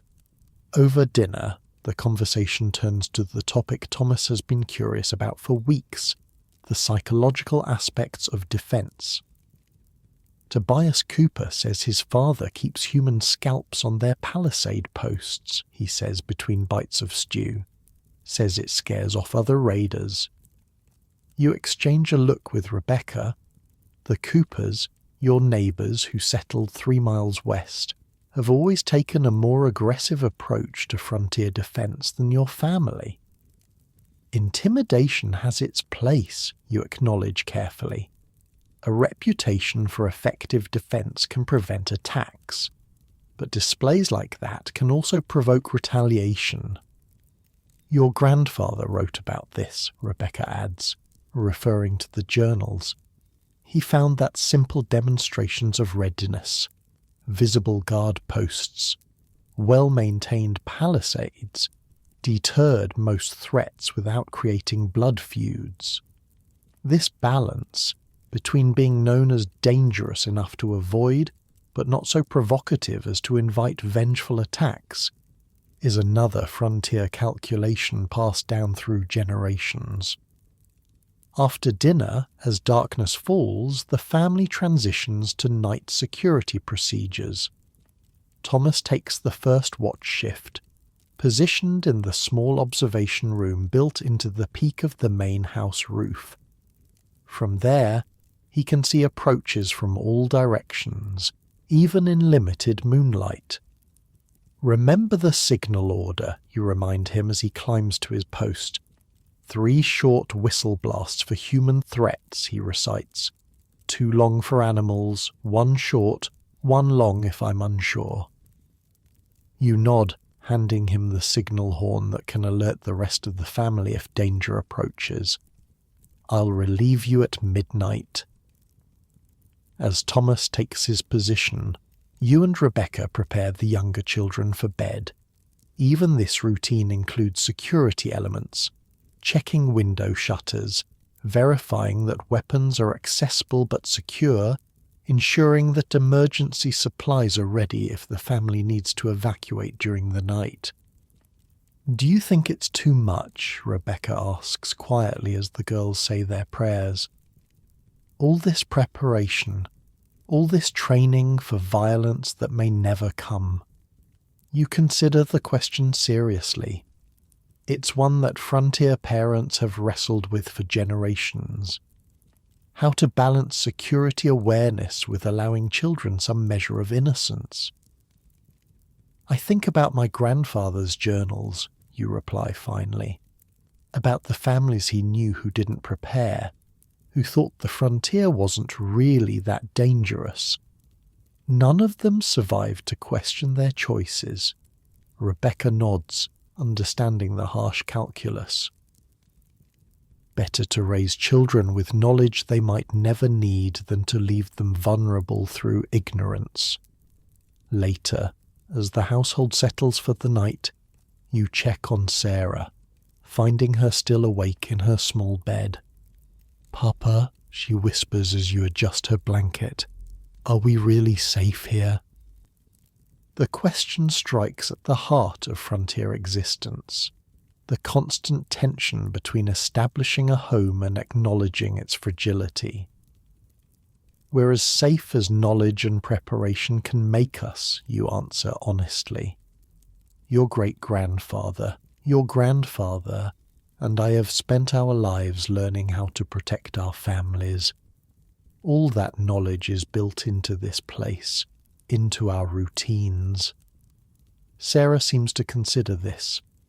"Like layers," she says finally. "Miss Davis at school talked about onions having layers." You smile at the comparison. "That's right. Our security has layers.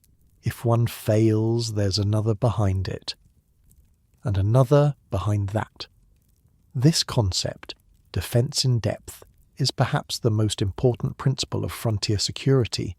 No single measure, no matter how robust, can guarantee safety. Only multiple, overlapping systems provide reliable protection. "Now sleep," you tell her. "You have shooting practice at dawn." She nods, her eyes already closing.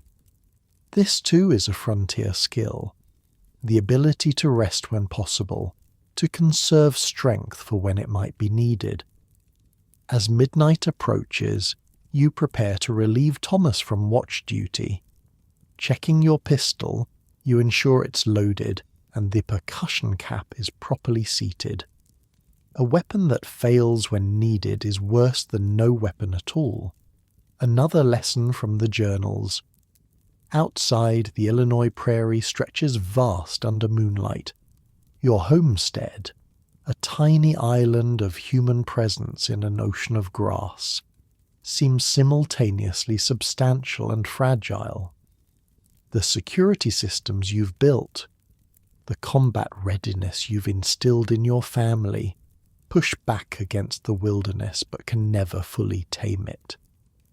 You climb to the observation room, where Thomas has maintained his vigil with the diligence you've taught him. "Anything?" you ask quietly. "Coyotes to the south around 10, he reports. "Otherwise quiet." You nod, taking the signal horn as he relinquishes his post. "Get some sleep. We're running the evacuation drill at dawn." Thomas hesitates at the ladder. "Pa, do you ever think about moving east, where we wouldn't need all this?" The question doesn't surprise you. At 15, your son is old enough to understand that not all families live with such constant vigilance, such perpetual preparation for violence. "Sometimes," you admit. "But this land is ours in a way nothing back east could be. We built it from nothing. We've defended it. We've made it safe through our knowledge and work." Thomas considers this, then nods. "Guess I'll learn to make it even safer for my children someday." "That's the way of it," you agree. "Each generation builds on what came before." As Thomas descends the ladder, you settle in for your watch, rifle across your knees, pistol at your side, knife in its sheath. Multiple weapons for multiple scenarios. Another principle passed down through the Marshall generations. From your elevated position you can see the Cooper homestead 3 miles west, a faint light indicating they too maintain night watches. Beyond them, the Clark place. Beyond that, the new settlement forming around the trading post. What began as isolated homesteads has evolved into a loose network of mutually supporting families. The Marshalls, Coopers, Clarks, and others have developed coordinated defense plans, shared signal systems, even rotation schedules for longer-range scouting and patrols. This is the final evolution of frontier combat readiness, not just family defense, but community security. The recognition that even the best-prepared homestead is vulnerable alone, but resilient as part of a larger network. By 1865, as the Civil War draws to its bloody close, the frontier itself has transformed. What was wilderness when you arrived is now linked by roads, mail routes, even telegraph lines in some areas. Law enforcement, tentative and unreliable but present, has begun to extend its reach. The combat readiness that kept your family alive through decades of frontier threats adapts to these changing conditions. The weapons remain maintained and positioned. The training continues. But the immediate dangers gradually recede as civilization advances, yet the knowledge remains vital, preserved in the journals, refined through practice, passed to the next generation. The weapons skills, the tactical coordination, the emergency protocols developed through blood and experience. Because the frontier family understands what Eastern urbanites often forget. Security is never permanent. It exists only through vigilance, preparation, and the readiness to defend what matters when all other measures fail. And as you rest in your comfortable modern bed, free from the need to keep weapons close at hand or maintain night watches, consider this.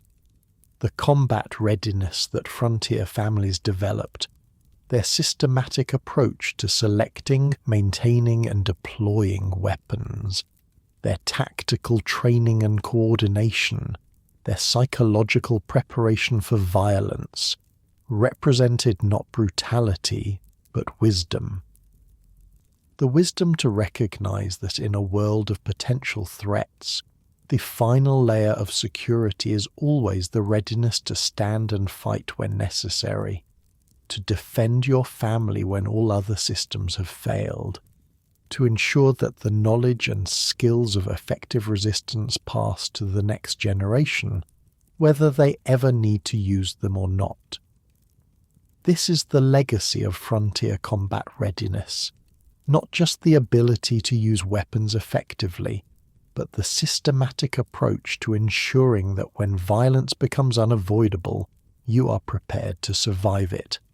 And as dawn breaks across the Illinois prairie, Thomas Marshall IV takes the watch from his father, scanning the horizon with clear eyes and steady hands, carrying forward a tradition of vigilance that has kept his family alive for 4 generations on the American frontier. Ready to defend, ready to survive, ready to pass the knowledge to his own children someday. This is the way of the frontier. This is the Marshall legacy. This is how families survived. The knife blade flashes in the morning light as it arcs toward your throat. You twist sideways, the blade missing you by inches. Your hand clamps around your attacker's wrist, forcing the arm down and away. Your other hand drives upward, palm striking under the chin. Good, your father says, stepping back and lowering the wooden training knife. You didn't flinch that time. You're Thomas Marshall IV, now 30 years old, and the year is 1865. The Civil War has officially ended, though its aftershocks still ripple across the nation. Your Illinois homestead has prospered, but prosperity on the frontier doesn't mean the end of danger. Sometimes it makes you a more tempting target. Again, your father says, circling you on the packed dirt of the training yard. Though in his 50s now, Thomas Marshall III moves with the controlled precision of a man who has spent his life preparing for violence while hoping to avoid it. He lunges again, the wooden knife aiming for your ribs this time. You sidestep, trap his arm, and execute the disarming technique he taught you years ago, twisting the wrist while applying pressure to the thumb. The training knife falls to the dirt. Better, he approves. But in a real fight, there are no rules, no pauses, and no second chances, you finish for him, reciting the mantra you've heard since childhood. Your father nods, retrieving the training knife. Exactly. A knife fight isn't like rifle combat. It's intimate, messy. The man who hesitates dies. This is the harsh reality of close-quarters defense on the frontier. When threats breach your outer defenses, when firearms are empty or inaccessible, survival comes down to raw skills with whatever weapons remain at hand. From the edge of the training yard, your wife Catherine watches with your 3 children, William, 12, Emma, 9, and little James, 6. Her expression is troubled. Do they really need to see this? She asks when your father calls a break in the training. Catherine grew up in a settlement town, not an isolated homestead. Though she understands frontier dangers, the methodical preparation for violence sometimes disturbs her. They do, you answer gently. William is already learning. The younger ones need to understand too. Your oldest son steps forward eagerly. My turn for knife practice, grandfather. Your father considers the boy, then shakes his head. Not today. Today you're learning something more important. He leads William to where Catherine sits with the younger children. From his pocket he produces a small leather pouch. Medical supplies, he explains, opening it to reveal needle and thread, small scissors, bandages and vials of various powders and tinctures. When the fighting ends, the real battle often begins. This is another critical aspect of frontier crisis management, the ability to treat injuries sustained during defensive actions. On the frontier, no doctors wait nearby. A family's survival often depends on their own medical knowledge as much as their combat skills. I don't want to be a doctor, William protests. I want to learn fighting like Pa. Your father's expression grows serious. Your great-grandfather, Thomas Marshall, fought off 3 raiders near Fort Pitt in 1790, killed 2, drove off the 3rd, then bled to death from a wound he could have treated himself if he'd known how. William's eyes widen. This family story, preserved in the journals but rarely discussed, makes the point more effectively than any lecture could. Is that true, Pa? He asks, turning to you. You nod solemnly. That's why our family became so focused on complete protection systems. Not just keeping danger out, but surviving when it gets in. Over the next hour, your father instructs William in basic wound treatment, how to clean cuts, stop bleeding, stitch injuries that require it. The lesson is practical, direct, and potentially life-saving. Meanwhile, you take Emma and James to the cabin for their own form of crisis training. What to do if strangers approach while the adults are working the fields. Show me the hiding place again, you prompt Emma as you enter the main room. Your daughter moves confidently to the large hearth that dominates one wall of the cabin. She reaches up into the chimney, her small fingers finding a hidden lever. When pulled, a concealed door in the stonework swings open, revealing a space large enough for 2 children to hide. And what do you do once inside, you ask? Pull the door closed, Emma recites. It locks automatically. Stay quiet no matter what. Don't come out until we hear the family whistle. You nod approvingly. And if you can't reach the chimney hide because bad people are too close? James, not to be outdone by his older sister, pipes up. under the floorboards in the pantry, or the false wall in the root cellar. These hidden spaces, developed over 4 generations of frontier living, represent the final layer of protection for those most vulnerable. When prevention fails, when barriers are breached, when combat goes badly, these last resort hiding places might save the children even if the adults fall. And if all the hiding places are blocked, you ask, your voice gentle but serious. The children exchange glances, their expressions solemn. Emma answers, "Run for the Cooper place. Don't use the road. Stay in the tall grass. If we hear anyone coming, lie flat and don't move." "Good," you say, hugging them both. "I pray you'll never need this knowledge, but on the frontier, better to know and not need than need and not know," they finish in unison, repeating another family saying that dates back to your grandfather's time. Outside, Catherine helps your father put away the medical supplies. Her initial discomfort has faded as she's recognized the practical value of the training. "My mother knew basic doctoring," she admits, "but nothing like this. The way you've systematized it." Your father nods. "My father William learned from a surgeon during the War of 1812. Added what he learned to the family journals. Each generation builds on the last." This pattern, knowledge preserved, expanded, and transmitted, lies at the heart of frontier survival. The medical techniques your father teaches aren't merely folk remedies, but a systematic approach to trauma care developed through harsh experience. Later that day, as afternoon heat gives way to evening cool, your family gathers for another aspect of crisis preparation, the emergency response drills that coordinate your actions during different types of threats. "Fire scenario," your father announces without warning. Immediately the family snaps into practiced motion. Catherine grabs the younger children while you and William throw open the cabin shutters, not to escape through them, but to prevent pressure build-up that could trap everyone inside.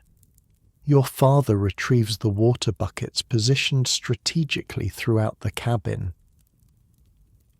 "Time?" he asks when everyone has completed their assigned tasks. 12 seconds, Catherine reports, checking the watch she wears pinned to her dress. Fire represented one of the most dangerous threats to frontier families, capable of destroying in minutes what had taken years to build. Unlike human attackers, it couldn't be shot or reasoned with. Unlike wild animals, it couldn't be scared away. "Good," your father approves. "Now let's try the night raid scenario."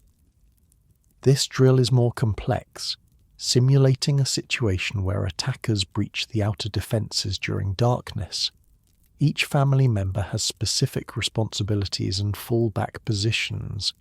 You and your father take primary defensive positions while Catherine guides the children to the most secure room. William, at 12, now considered old enough for supporting tasks, retrieves additional ammunition and the backup weapons from their hidden storage. 17 seconds, Catherine reports when everyone is in position. 3 seconds slower than last month. "Not good enough," your father says, though his tone remains measured rather than harsh. In a real night raid, those 3 seconds could be fatal. You run the drill again and again. By the 5th iteration, the family completes the sequence in under 14 seconds, a speed that could mean the difference between life and death if raiders ever breach your perimeter during darkness. Now the medical emergency drill your father directs. This scenario simulates an injury during an attack. Specifically, your father pretends to have taken a bullet to the shoulder. Catherine immediately applies pressure to the wound while you maintain defensive positions. William retrieves the medical kit and assists his mother. 22 seconds, Catherine announces. Better than last time. These drills, practiced monthly since you were a child, have created a family that functions like a well-oiled machine during crisis. Each person knows their role, their fallback position, their secondary tasks if the primary plan fails.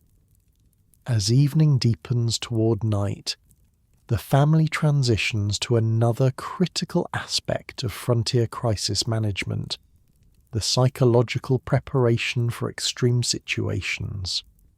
Seated around the main table, your father spreads out a rough map of the homestead and surrounding area.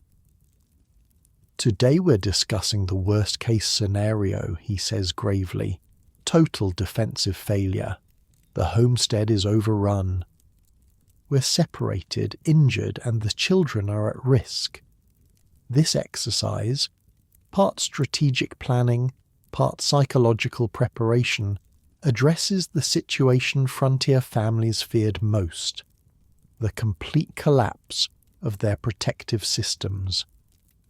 Catherine and the children would head for the hidden ravine, you begin, pointing to a location 3 miles east. It has water, natural cover, and 3 different routes to the Cooper place. Your father nods. I'd create a diversion from the north field, he adds. Draw any pursuers away from their escape route. And I'd circle around to meet them at the ravine, you continue, using the creek bed for concealment. William, listening intently, raises a question. But what if the ravine is already watched? Or if there's flooding like last spring? This is exactly the purpose of the exercise, to think through contingencies, to prepare mentally for adapting when plans fail. Good thinking, your father approves. Where's our secondary fallback point? The old hunter's cabin on Willow Creek, Catherine answers promptly. 6 miles southeast, stocked with emergency supplies last autumn.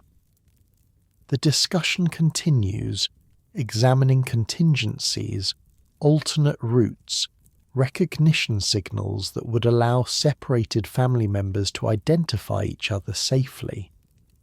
The goal isn't just tactical planning, but psychological preparation, reducing the paralysis that often accompanies crisis by having preconsidered options. Remember, your father says as the exercise concludes, in a true crisis, plans rarely survive first contact with danger. What matters is having the framework to adapt. This wisdom, earned through generations of frontier living, distinguishes true crisis management from mere reaction. The Marshall family doesn't just respond to emergencies, it anticipates them, prepares for them, and develops systematic approaches to surviving them. As night settles fully over the homestead, the family transitions to evening routine. The children are put to bed with stories, some entertainment, some disguised lessons in courage and quick thinking. The adults check security measures, verify that weapons are accessible, and set the night watch rotation. Before retiring to your own room with Catherine, you find your father on the cabin's small porch, looking out at the starlit prairie. You think I'm pushing the children too hard with all this preparation, he says. It's not a question, but an acknowledgement of the tension you both feel. The desire to protect the young ones from fear while preparing them for dangers that might come. I think about that too, you admit. William seems to thrive on it. Emma takes it seriously. But James, he has nightmares sometimes. Your father nods, his expression thoughtful. Your grandfather had the same concern with your Aunt Emma. He wrote about it in the journals, said he'd rather give her nightmares than leave her unprepared for real dangers. Harsh way to look at it, you observe. The frontier is harsh, he replies simply, but maybe we can find better balance. Focus more on the recovery skills with James, medical training, food finding, fire making, less on the combat aspects until he's older. This willingness to adapt, to recognize that different temperaments require different approaches, represents another evolution in the Marshall family's protection philosophy. Security isn't one size fits all, even within a single family. The next morning brings another aspect of frontier crisis preparation, what your grandfather called the aftermath planning. This refers to the procedures for recovering after a defensive action, preparing for potential follow-up attacks, and re-establishing normal security. After repelling raiders, your father explains to William as you all inspect the perimeter fences, the greatest danger is often what comes next. Why? William asks. Didn't we already win? Initial attacks are sometimes probes, you explain, testing defenses, looking for weaknesses. The real assault might come later, when they think we're relieved or injured. Catherine, walking with Emma and James, adds her own insight. Or when we're busy repairing damage from the first attack and not paying attention to our surroundings. This understanding that survival doesn't end when the immediate threat is repelled shaped the development of formal recovery protocols. The Marshall family journals detail specific procedures for different post-crisis scenarios. After repelling raiders, treat injuries, reload all weapons, position lookouts, repair essential defenses, send messages to neighbouring homesteads warning of danger. After fires, verify all embers are extinguished, salvage essential supplies, establish temporary shelter if needed, postcards in case the fire was deliberately set as a distraction. After storms, check for damage that might compromise security, clear debris that could provide cover for approaches, verify that water sources haven't been contaminated. The Cooper family lost their first homestead in Kentucky that way, your father tells William, survived an initial attack, let their guard down during repairs, and were hit again 2 days later. Only their oldest boy survived by hiding in a hollow tree. These stories, passed between frontier families as warnings and lessons, provided the experiential foundation for systematic post-crisis procedures. As the morning progresses, you turn to another aspect of crisis management, the recovery of resources during emergency situations. At the smokehouse, your father demonstrates techniques for quickly salvaging preserved food if the main structures are compromised. 30 seconds, he instructs William, handing the boy an empty sack. Gather what would keep your family alive for 3 days. Go. William moves through the smokehouse with purpose, selecting items that offer maximum nutrition with minimum weight. Smoked venison, preserved berries, hard biscuits. Time, your father calls after half a minute. William presents his selections for inspection. Your father nods approvingly. Good choices. Protein, carbohydrates, and enough variety to prevent fatigue. One suggestion, add salt. If you're fleeing into the wilderness, you'll need it, especially in summer. This practical knowledge, what to prioritize when you might have only seconds to gather survival supplies, represents another layer of frontier crisis management. Not just fighting threats, but recovering from them with what you need to survive. Meanwhile, in the cabin, Catherine teaches Emma and James another recovery skill: how to purify questionable water using the charcoal filtering method your grandfather developed during his time in Ohio. If raiders poison the well, or the creek is contaminated after flooding, she explains, layering charcoal, sand and cloth in a wooden bucket. This might be the difference between life and death. The children watch attentively as murky water poured into the top emerges clearer, though not perfectly clean, from the bottom spout. It doesn't remove all dangers, Catherine cautions, but it's better than drinking straight from puddles if you're hiding in the wilderness. By midday, the family gathers for another aspect of crisis training, what your grandfather called the leadership transition drill. This uncomfortable but necessary exercise prepares the family for continuing effective defense if key members are incapacitated. "William," your father begins solemnly, "imagine I've been killed and your father is badly wounded. Your mother is attending him. You're the only one able to coordinate defense. What are your first actions?" The boy, sobered by the scenario, thinks carefully before answering. Get Emma and James to the chimney hiding place. Verify all doors and shutters are secured. Load the shotgun because it's easiest for me to handle. Position myself where I can see both the front approach and the room where Pa and Mother are. Your father nods. And if attackers are trying to break in? Fire a warning shot through the loophole, William answers. If they keep coming, aim for centre mass like you taught me. The matter-of-fact way your son discusses potentially killing intruders might shock outsiders, but on the frontier, children who couldn't defend the family in extremis often didn't survive to adulthood. And after the immediate danger, your father prompts, William considers. Send the emergency signal to the Coopers. 3 smoke columns in daytime, 3 fire flashes at night. Good, your father approves. You're thinking beyond the moment. That's what crisis management requires.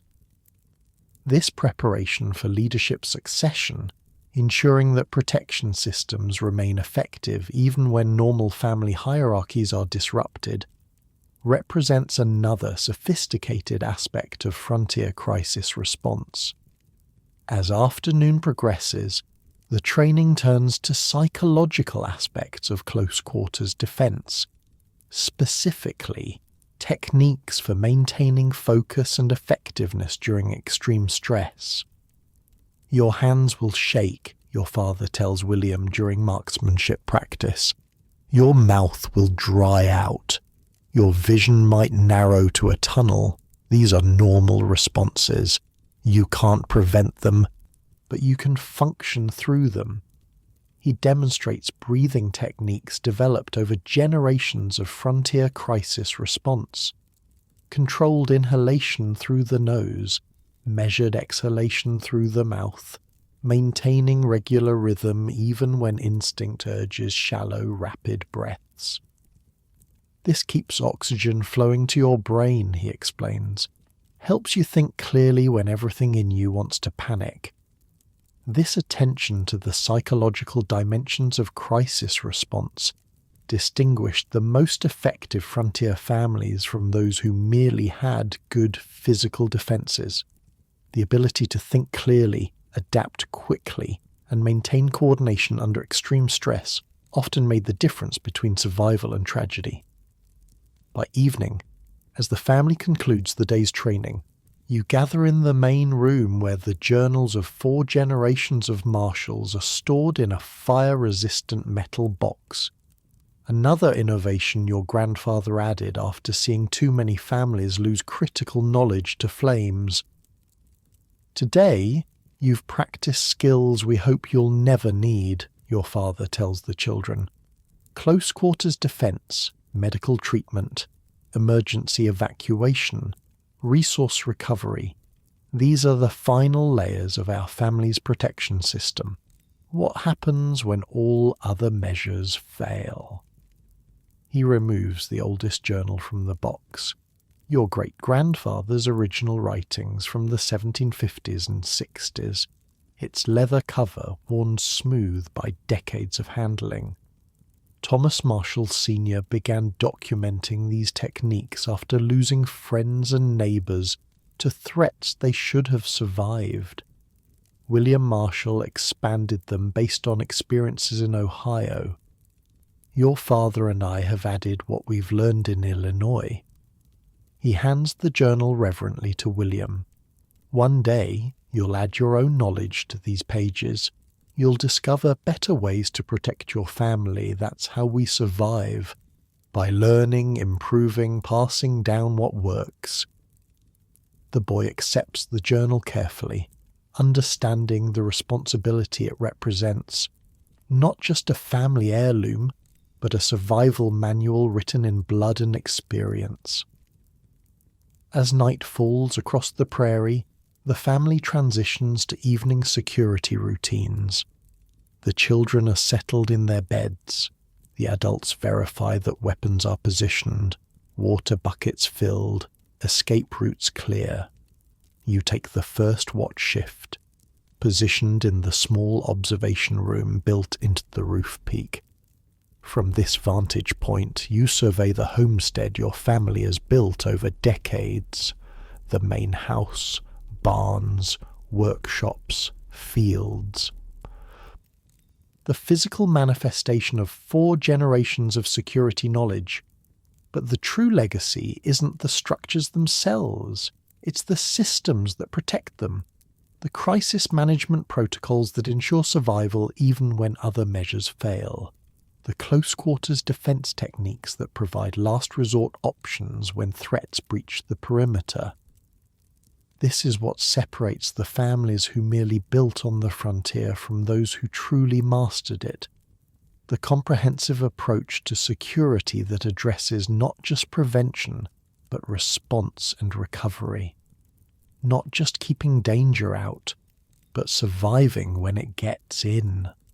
And as the stars wheel overhead, you maintain your vigil, another link in the unbroken chain of watchfulness that stretches back to your great-grandfather's first night on the Pennsylvania frontier, carrying forward the knowledge that has kept your family alive for over a century of frontier nights, ready for whatever might come out of the darkness, ready to defend, ready to recover, ready to survive. And as you lie in your comfortable modern bed, free from the threats that shaped 4 generations of Marshall family crisis planning, consider this: the systematic approach to emergency response, medical preparation, and post-crisis recovery that we take for granted today was pioneered by frontier families who created sophisticated management systems from nothing but necessity and hard-won experience. The security you enjoy isn't just in the absence of threats, but in the knowledge, passed down through generations, of how to survive them when they appear. This is the legacy of frontier crisis management, not just defending against danger, but developing the systems to recover and rebuild when the unthinkable happens. The year is 1875, and the frontier has changed. What was once wilderness is now linked by roads, telegraph lines, and occasional railroad spurs. Small towns have sprung up where isolated trading posts once stood. The law has extended its tentative reach, though it remains thin and unreliable in many areas. You are Thomas Marshall IV, now 40 years old. Your homestead has grown into a prosperous farm, the centre of a loose network of families spread across what was once empty prairie. Your children are growing. William is 22 and recently married. Emma 19 and courted by a young man from town. James 16 and showing a talent for mechanical innovations. Your father, Thomas Marshall III, sits on the porch of the main house watching as riders approach from the west. At 65 he's slowed some, but his eyes remain sharp, his mind clear. Cooper's boy, he identifies the lead rider before you can make out details, riding hard. You step off the porch, hand instinctively checking that your pistol is secure in its holster. Old habits die hard, even in these more settled times. Michael Cooper Jr., son of your longtime neighbour, reins his lathered horse to a stop in your yard. His expression is grim. "Mr. Marshall," he pants, "Pa sent me. 3 families hit west of the settlement. Barns burned, livestock taken, 1 man killed. Your father is already on his feet." "Raiders?" Michael Jr. shakes his head. "Worse. Mason gang, 8 men, well armed. Rumour says they're moving east along the creek valleys." The Mason gang, outlaws who've plagued the region for 2 years now, targeting isolated homesteads and small settlements. Not the traditional frontier threat of Indian raids or predators, but dangerous nonetheless. "They hit the Richardson place yesterday," Michael continues. "Took everything. Left them with nothing but the clothes they wore." Your mind is already working, calculating. The Richardson homestead lies 12 miles southwest. If the Mason gang follows their usual pattern, they'll be looking for their next target within 20 miles. "Your father called the meeting, you ask?" Michael nods.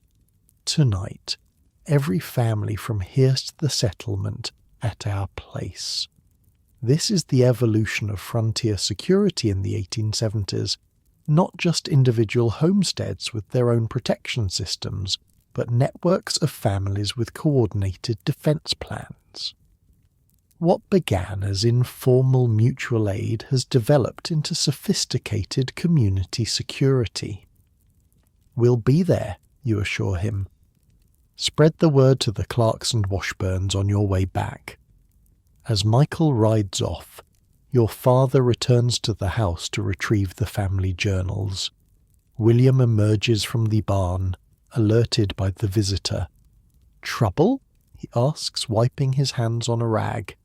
"Mason gang," you reply, "a community meeting tonight at the Coopers."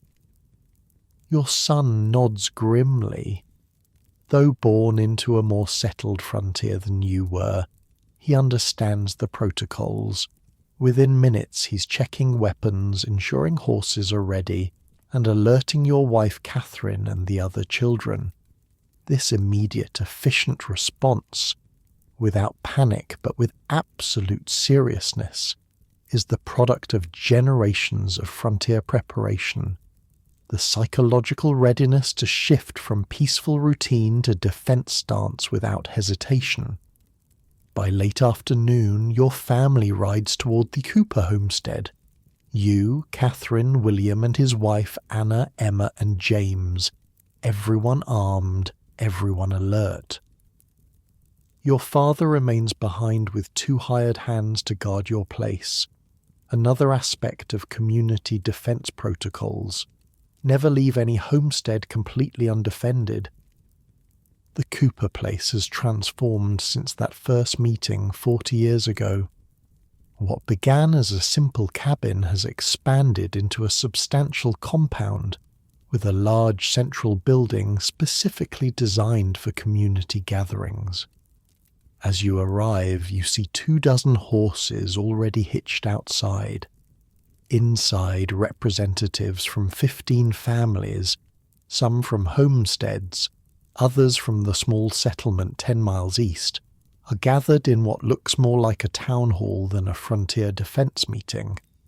Michael Cooper Sr., now in his 60s like your father, calls the meeting to order.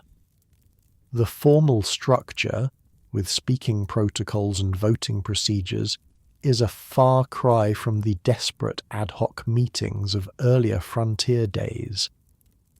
"The Mason gang hit 3 families in the past week," Michael begins. Based on their pattern, they'll strike somewhere within 20 miles within the next 3 days.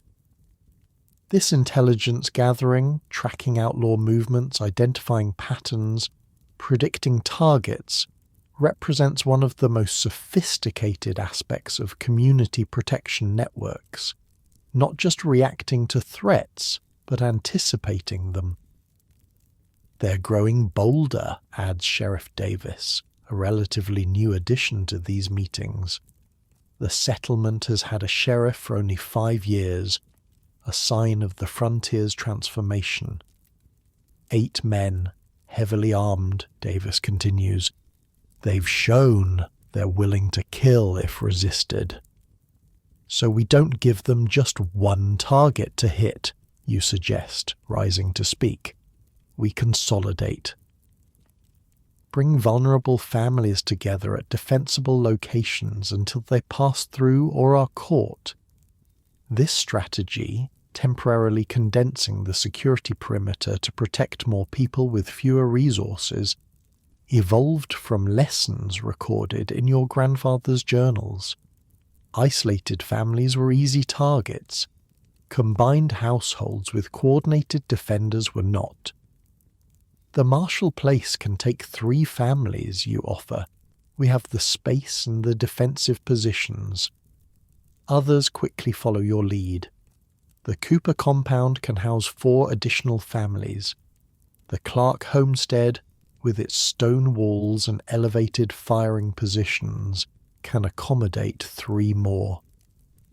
What about the Richardson family, Emma asks. They've lost everything. Henry Green, who runs the settlement's general store, speaks up. We're already housing them, taking up a collection too. This mutual support, not just in defense but in recovery, represents another critical evolution of frontier protection networks. The understanding that community survival depends on ensuring no family is left destitute by attacks. As the meeting progresses, tasks are assigned with practiced efficiency. Riders will spread warning to outlying homesteads not represented at the meeting. Defensive positions will be reinforced at the consolidated locations. Supply distributions will ensure each gathering point has adequate food, water, and ammunition. What about the psychological approach? William asks. Make them think twice about hitting any of our places. Michael Cooper nods approvingly at your son. The Marshall boy has the right idea. It's not just about physical defense anymore. This represents the most sophisticated evolution of frontier security, the understanding that reputation and perceived strength can deter attacks more effectively than actual confrontation. We make sure they know we're ready, Michael continues. Visible patrols between homesteads, signal fires at night, make our presence obvious without exposing ourselves. Sheriff Davis adds his perspective. These men are predators, not soldiers. They want easy targets. If they think they'll face coordinated resistance, they'll likely move on to easier pickings. This psychological warfare, creating the perception of strength as a deterrent, had evolved from hard-won frontier experience. Your great-grandfather's journals documented how certain Pennsylvania settlements remained untouched during raid seasons simply because they had reputations for effective defense. As the meeting concludes, practical arrangements are made. The Henderson Mills and Peterson families will relocate temporarily to your homestead. Others are assigned to the Cooper and Clark places. Patrol schedules are established, signal systems reviewed. One last thing, Michael says before dismissing the gathering. We need to address the Wilkins situation. Uncomfortable silence falls. Jacob Wilkins, who homesteaded the land 8 miles north, is known for his solitary nature and refusal to participate in community defense efforts. He won't come to meetings, Michael continues, won't join patrols, says his own defences are sufficient. But he expects help if he's attacked, mutters someone in the back. This tension between individual security and community responsibility represents another challenge of frontier protection networks. Most families recognized that mutual aid was essential for survival, but there were always those who resisted integration. "I'll talk to him," you volunteer. "My father and his had dealings years back." The ride home is quieter, your family processing the developments. The frontier has changed in your lifetime, from isolated homesteads fighting for survival to interconnected communities with sophisticated defense networks. But danger remains, just in evolved forms. "It's strange," Catherine says as you crest the rise overlooking your homestead. "My mother would never have imagined community defense meetings with voting procedures and patrol schedules." "Times change," you acknowledge. "The threats change too." By the next morning, preparations are in full swing. The Henderson family arrives first. Parents, 3 children, and an elderly grandmother. You direct them to the east wing of the main house, recently expanded for exactly this purpose. Community defense planning isn't just about coordination, it's about creating physical spaces that can accommodate consolidated families during threat periods. "We've brought our own supplies," John Henderson says, unloading a wagon of food and bedding. "Don't want to be a burden." "No burdens here," you assure him, "just neighbours." This represents another evolution in frontier thinking. The shift from seeing each family as a fortress unto itself to recognizing that true security comes from mutual support and resource sharing. William takes charge of integrating the Henderson boys into the homestead defense system, showing them observation posts, communication signals, and evacuation routes. Eyre does the same with the daughter, while Catherine helps the grandmother settle in. By afternoon, the Mills and Peterson families have also arrived. Your homestead, designed over generations to house and protect a single family, adapts smoothly to accommodate 15 people. The sleeping arrangements, water access, food preparation, and defensive positions all expand according to long-established protocols. "Your great-grandfather would be impressed," your father says, watching the activity from his chair on the porch.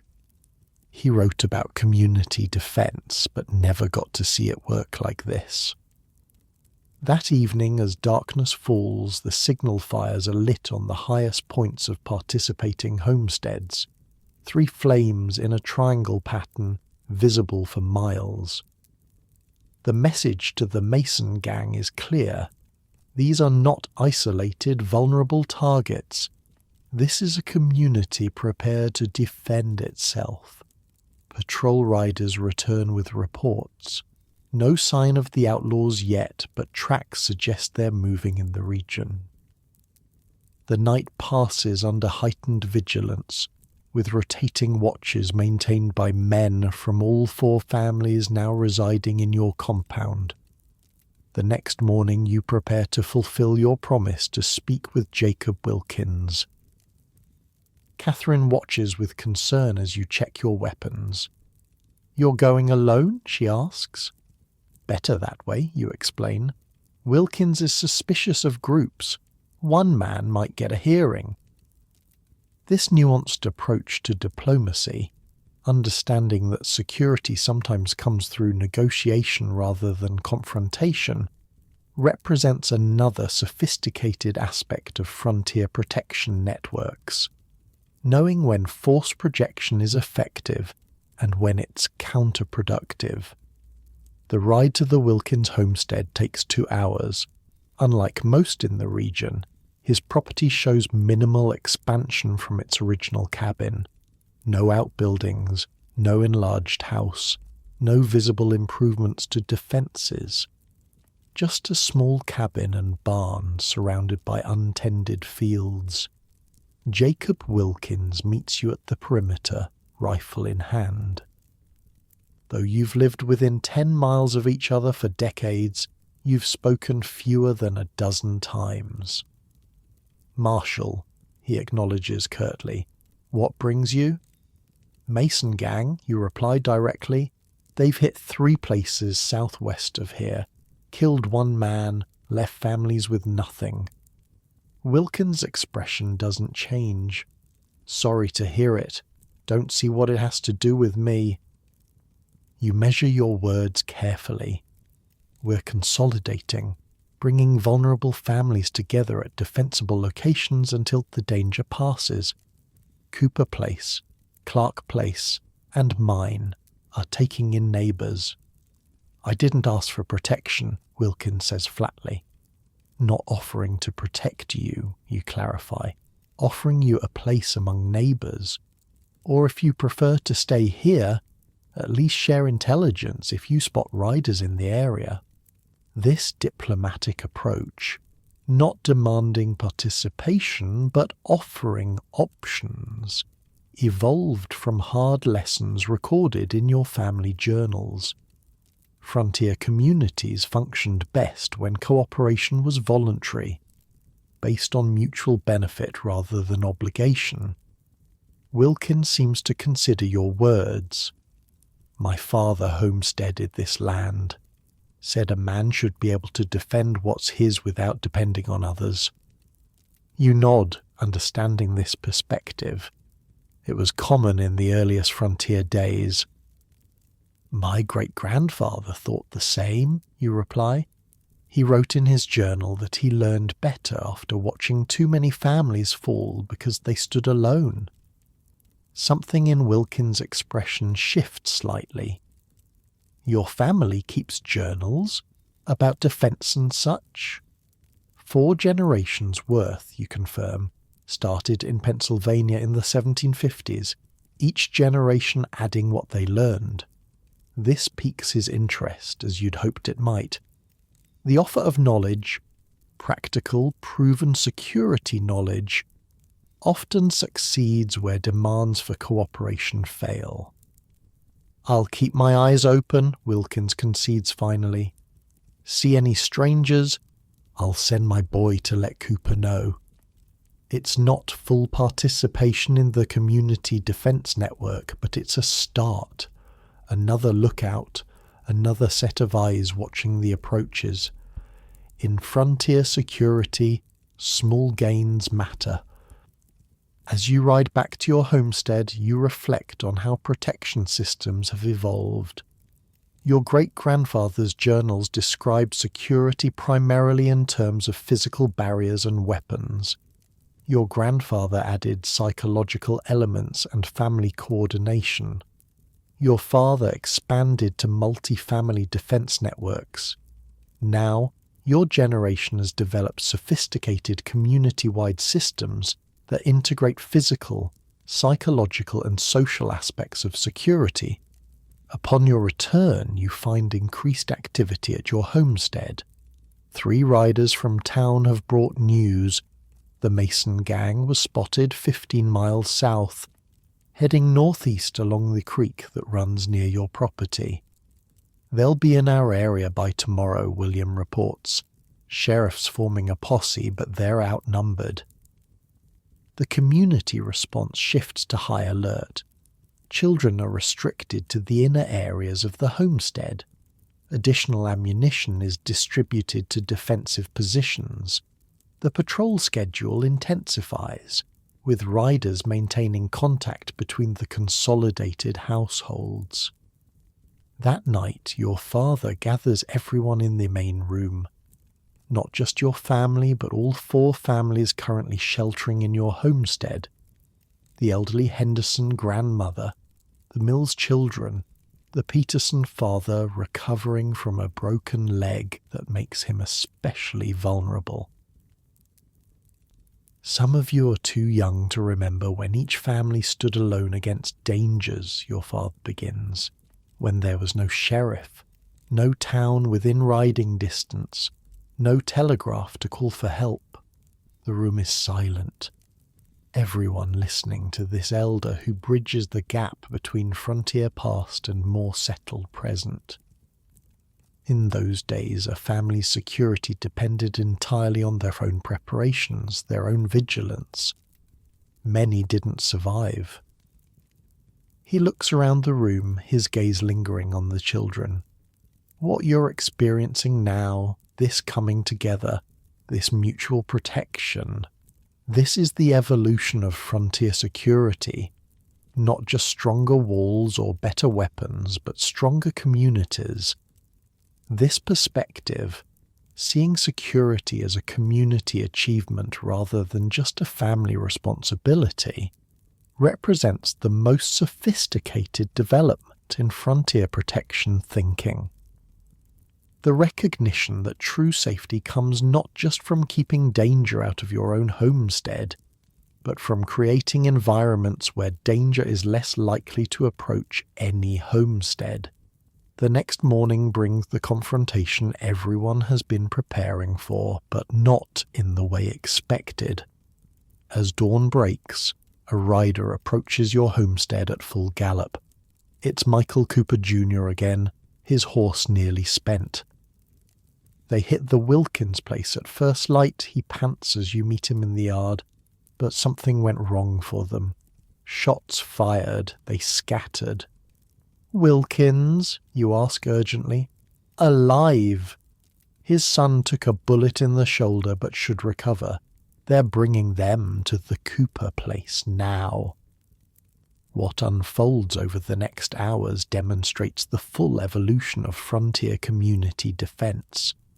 The wounded Wilkins boy is treated by 3 different women with medical knowledge, using supplies contributed from multiple families.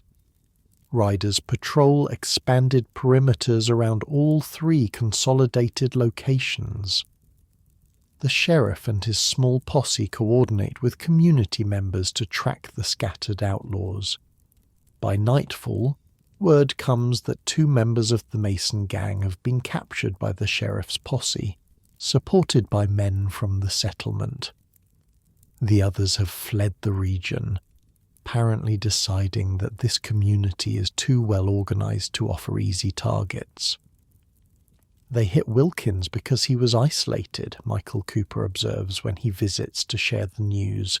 Exactly what we tried to prevent. Yet even this apparent validation of community defense strategy comes with nuance. As details emerge, you learn that Wilkins hadn't been as unprepared as his isolated status suggested. His cabin had hidden firing ports that surprised the attackers. His son had shown remarkable marksmanship. The attackers who expected an easy target found anything but. Man had good defences, Michael acknowledges, just not good enough alone against 8 men. This represents the ultimate lesson of frontier security evolution, that the strongest protection comes not from choosing between individual preparation and community cooperation, but from combining both. The best defended homesteads within the strongest community networks created security that neither could achieve alone. Over the next week, as the immediate danger passes, the consolidated families return to their own homesteads. But the experience has strengthened the community bonds. Jacob Wilkins, humbled by his close call but respected for his fierce defense, begins participating in community meetings. His son, recovering from his wound, forms friendships with other young men his age, including your James. By 1890, as the frontier itself disappears into history, the security networks pioneered by families like yours have evolved into the foundations of modern community protection. The informal patrols become organized town watches. The mutual aid agreements develop into early insurance cooperatives. the shared defense knowledge transforms into educational systems. Your father, now 80, still sits on the porch most days, watching this transformation with thoughtful eyes. The journals he inherited and expanded now fill a small bookcase. 4 generations of security knowledge, adapting to changing conditions while preserving core principles. "It's not the same frontier anymore," he observes one evening as you join him. "Soon they'll be saying there is no frontier left at all." "The threats change," you reply, echoing words you've both said for decades. "The principles remain." And indeed, as civilization extends its reach, as law enforcement becomes more reliable, as communities grow into towns and towns into cities, the fundamental security insights developed by frontier families remain relevant. The layered defense approach, multiple systems backing each other up, the psychological deterrence strategies that prevent attacks before they begin, the community cooperation that multiplies individual security efforts, the intelligence gathering that anticipates threats rather than merely reacting to them. These principles, developed through blood and loss on the American frontier, continue to protect communities long after the specific threats they were designed for have faded into history. As you sit with your father, watching your grandchildren play in the yard where you once trained for desperate combat, you understand that this is the true legacy of frontier protection systems. Not just the physical techniques or specific preparations, but the evolved understanding that security comes through layers of defense, community cooperation, and psychological preparation. "The journals," your father says suddenly, "they should go to William soon. His children need to understand where we came from, what it took to survive." You nod, understanding.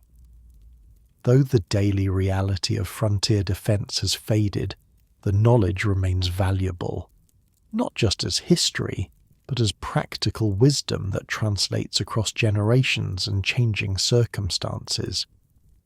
This is the ultimate evolution of frontier security thinking, the recognition that protection systems must adapt to new conditions while preserving core principles. That knowledge painfully earned should never be lost, even when the specific threats it addressed have changed.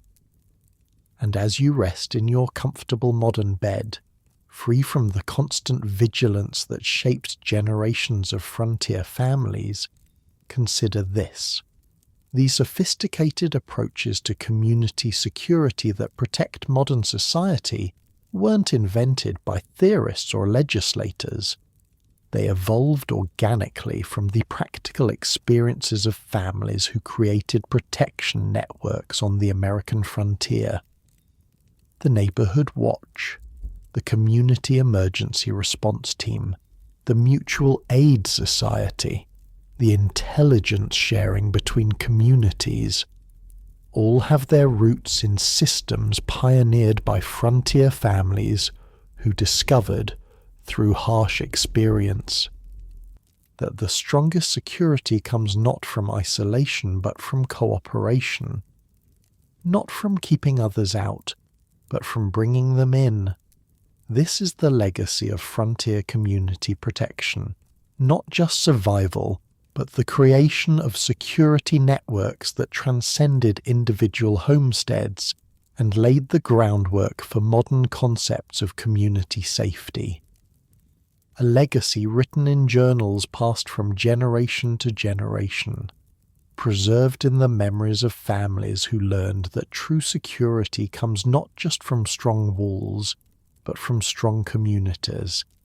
And as the frontier faded into history, this wisdom remained, a testament to the remarkable human capacity to create protection from nothing but necessity, cooperation, and the determination to see another dawn.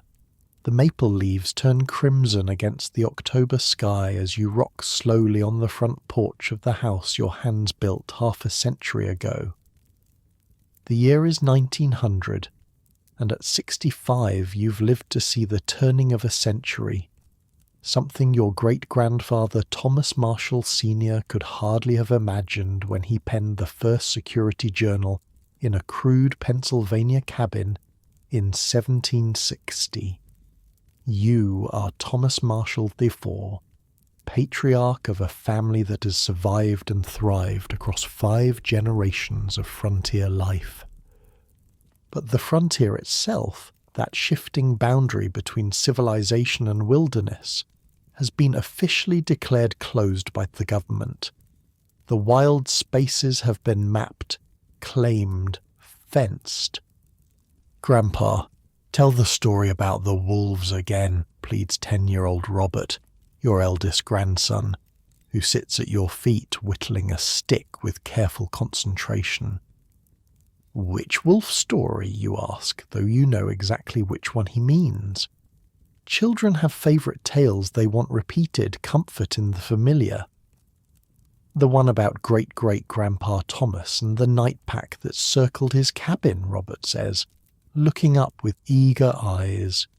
You smile, remembering how your own father told you this same story when you were a boy, how the telling of it shaped your understanding of security and survival.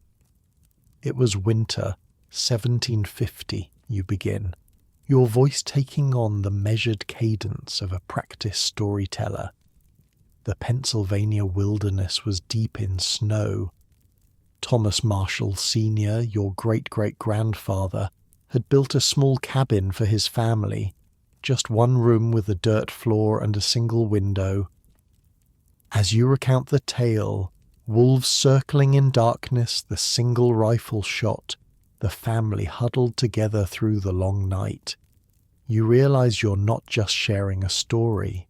You're transmitting security knowledge wrapped in narrative, teaching survival through family history." Robert listens with rapt attention, though he's heard this story dozens of times. When you finish, he asks the question he always asks. "Is that when he started the journals?" "Not quite," you answer. "That came after the neighbour family, the Nortons, were killed by raiders the following spring. Your great-great-grandfather realized that security knowledge needed to be preserved, expanded, passed down." You look toward the house, where the family journals now fill a custom-built bookcase in the study. 5 generations of security knowledge, from Thomas Sr.'s crude sketches of tripwire systems to William's detailed barrier construction techniques, from your father's weapons positioning strategies to your own community defense networks. "Can I see the first journal again?" Robert asks. "After supper, you promise, if your mother says it's all right." Your daughter-in-law, Elizabeth, William's wife, is protective of her children. Having grown up in Chicago, she sometimes finds the Marshall family's focus on security knowledge disturbing. "They should have normal childhoods," she's said more than once, "not be raised like little soldiers." It's an ongoing tension in your family. How much of the frontier security mindset should be preserved now that the frontier itself has vanished? How much of the hard-earned knowledge is still relevant in a world with telephones, police departments, and electric lights? The screen door creaks as William steps onto the porch. At 47, your son has fully taken over management of what is now a substantial farm rather than a frontier homestead. His clothes, store-bought rather than homespun, mark the transition from survival-focused pioneer to business-minded farmer. "Telegraph from James," he says, handing you a folded paper. He's arriving Thursday on the afternoon train. James, your youngest son, left Illinois 15 years ago to study engineering in Boston. Now he designed security systems for banks and businesses across the eastern seaboard. The frontier protection principles documented in your family journals, reimagined for a new century. Good news, you say, tucking the telegram into your pocket. Your brother's bringing those new journals he promised. William nods, though his expression suggests mixed feelings. While he values the family legacy of security knowledge, he sometimes questions its relevance in the modern world. The children are growing up in different times, he says, watching Robert return to his whittling. They'll never need to worry about wolf packs or raiding parties. No, you agree, but they'll face different dangers. The principles remain sound, even when the threats change. This has become your mantra in recent years. As the specific frontier threats faded into history, the security principles developed to address them remained valuable. The layered defense approach, the community coordination, the psychological preparedness. These transcend their origins. Supper that evening brings the extended family together around the massive oak table your father built. William and Elizabeth with their 3 children, your daughter Emma with her husband Michael Cooper III, grandson of your father's first frontier neighbour, and their 2 daughters.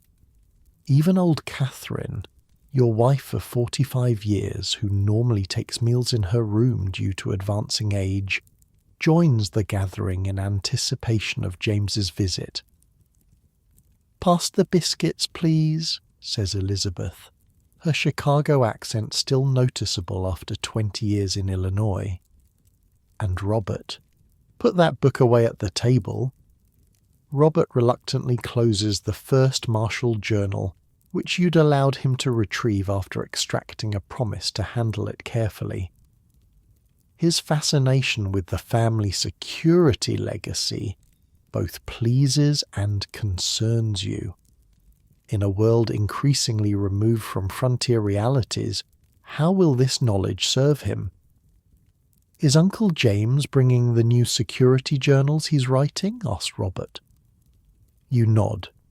He's documenting how the old frontier principles apply to modern problems. Banks worried about robbers, businesses protecting against thieves, even homes in big cities needing security systems. "It's quite remarkable," adds Michael Cooper, who has built a successful hardware business in the growing town 10 miles east. The same thinking that kept families alive on the frontier now protecting the commerce of a nation. This transformation, from survival necessity to intellectual legacy, represents the ultimate evolution of frontier security knowledge. What began as desperate innovations to keep single families alive has become a systematic approach to protection that transcends its origins. After supper, as the younger children are put to bed, you invite Robert and his 14-year-old cousin Sarah, Emma's daughter, to join you in the study. Unlike Elizabeth, Emma has embraced the family's security legacy, ensuring her children understand their heritage. "I want to show you something special," you tell the children, moving to the bookcase where the journals are kept. Beyond the original volumes written by your ancestors, there are now printed books, publications based on the Marshall family's security knowledge. You select one with the dark green cover, published just 3 years earlier, Principles of Homestead Protection, Lessons from the American Frontier. "This is the book your Uncle James helped me write," you explain, "taking what our family learned over 5 generations and sharing it with people who might never see a frontier but still need to protect what matters to them." Sarah handles the book reverently. "Are there copies in real libraries?" 16 university libraries now, you confirm, unable to keep the pride from your voice. And the military academy at West Point requested copies for their tactical studies program. The validation from formal institutions matters less to you than knowing the knowledge will survive, that the security principles your ancestors developed through blood and loss won't fade as the frontier recedes into history. What I want you both to understand, you continue, is that these journals aren't just about rifles and palisades and tripwires. They're about how to think about security. How to create systems that protect what matters most. Robert's brow furrows in concentration. Like layers, he says. Great-grandfather William wrote about security layers. If one fails, another backs it up. You smile, pleased by his comprehension. Exactly, and that principle works whether you're protecting a frontier cabin from raiders or a modern home from burglars. The specific methods change. The thinking remains sound.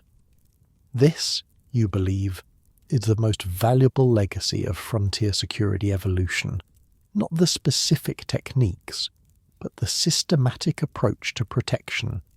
The recognition that effective security isn't a single solution, but an integrated system of prevention, response, and recovery.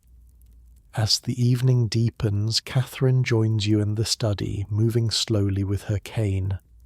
At 80, she's one of the last living links to the earlier frontier era, having been born in a settlement when Illinois was still considered wilderness. Filling their heads with old dangers, she asks, but her tone is affectionate rather than critical. Old solutions, you correct gently. That still work for new problems. Catherine settles carefully into a padded chair, her arthritic hands arranging her shawl.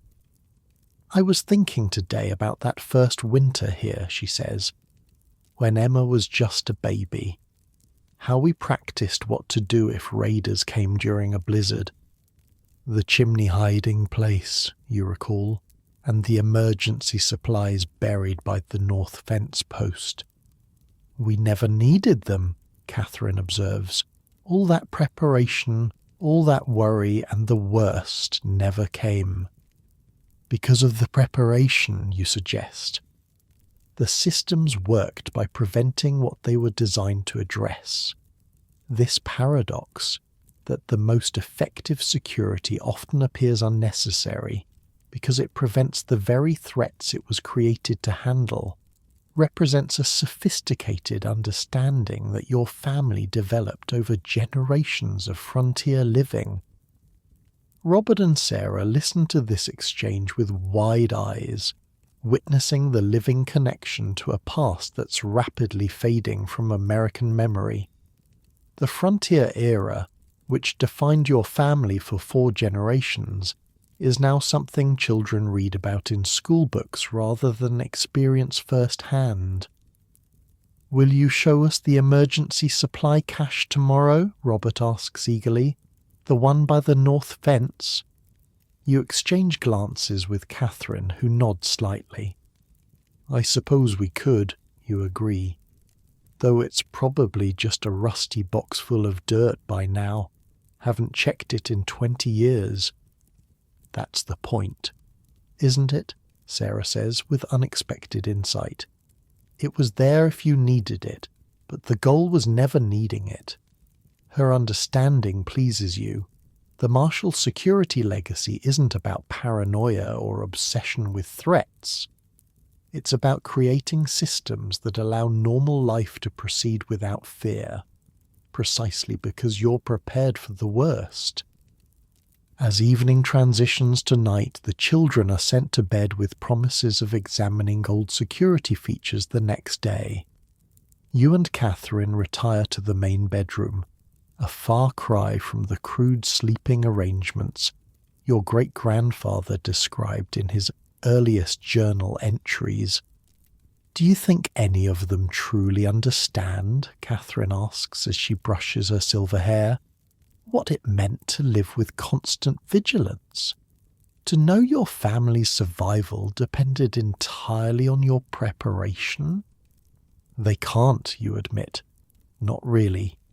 Just as I couldn't fully understand what my great-grandfather faced in Pennsylvania. Each generation's experience is their own, but the knowledge passes down, she observes, adapted, expanded. That's the true security system, you reply. Not the physical barriers or weapons or alarm systems, but the passing of knowledge from one generation to the next, each building on what came before. This perspective, seeing security as an evolving body of knowledge rather than fixed techniques, represents the most sophisticated understanding developed through your family's frontier experience. The next morning dawns clear and cool, perfect October weather for the expedition promised to the children. After breakfast, you lead Robert, Sarah, and several of the younger children to the north pasture, where an ancient oak marks the location of one of your homestead's emergency caches. Your great-grandfather William established this cache point in 1825, you explain, leaning on your walking stick as the children gather around. The idea was simple but vital. If the main house was compromised, if the family had to flee with nothing, these hidden supplies might mean the difference between survival and death. Robert is already on his knees digging where you indicated. The other children join in, turning the grim historical reality into a treasure hunt game. After several minutes of enthusiastic excavation, they unearth a metal box, rusted but intact. "Can we open it?" asks 6-year-old Emily, William's youngest. You nod, curious yourself about the condition of supplies buried decades ago. The lid creaks open to reveal contents wrapped in oilcloth, remarkably well preserved despite the years. Flint and steel for fire starting, a small knife, fishing hooks and line, hard biscuits now turned to dust, seeds sealed in wax. A small bottle that once held medicine. These were emergency basics, you explain as the children examine each item, the minimum needed to survive if you lost everything else. People really lived like this, asks Thomas, Elizabeth's middle child, who at 8 has known nothing but comfort and security. Your ancestors did, you confirm. And the preparation, the thinking behind caches like this, is why you don't have to. This, perhaps, is the most meaningful legacy of frontier security evolution. Not that modern Americans need to maintain emergency caches, but that the security principles developed through frontier experience created the foundation for the safety later generations take for granted.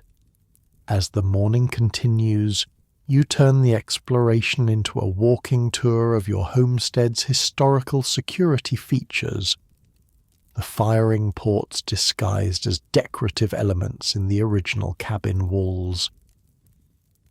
The sightlines carefully maintained through strategic planting and clearing, the signal platform now converted to a pleasant reading nook atop the main house. Your great-great-grandfather's journals described how settlers in Pennsylvania would hang gourds filled with pebbles from trees, you tell the children as you rest beneath a massive oak. When disturbed by intruders or animals, they'd rattle and give warning.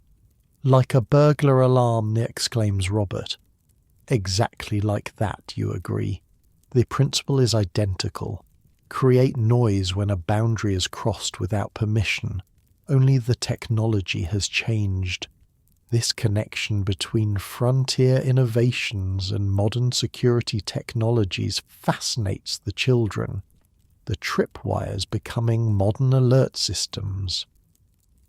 the community patrols evolving into police departments, the signal networks transforming into telegraphs and telephones.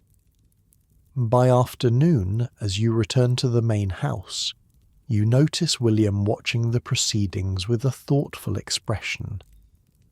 "They're more interested than I expected," he admits as the children run ahead. "I thought all this frontier security knowledge would seem irrelevant to them."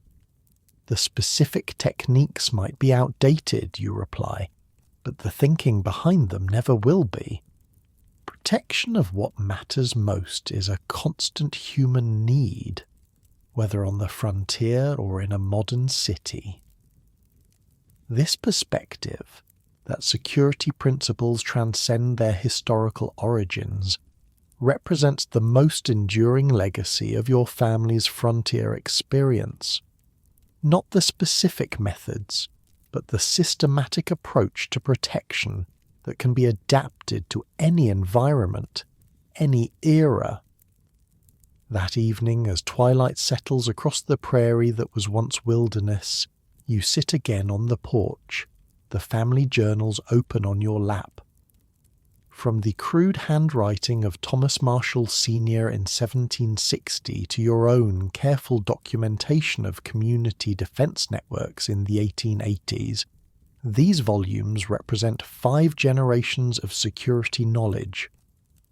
Knowledge earned through vigilance and sometimes blood. Knowledge refined through practical application. Knowledge that transformed isolated survival techniques into sophisticated protection systems. And most importantly, knowledge preserved, not just in family journals, but now in published books, university libraries, and the evolving practices of a nation that has moved beyond its frontier origins but still benefits from frontier wisdom. As darkness falls completely, you close the journal and look out across the land your family has held for nearly a century. The physical frontier may have vanished, but its legacy lives on in community organizations, in security planning, in the systematic approach to protection that began with families like yours, creating safety from nothing but necessity and determination.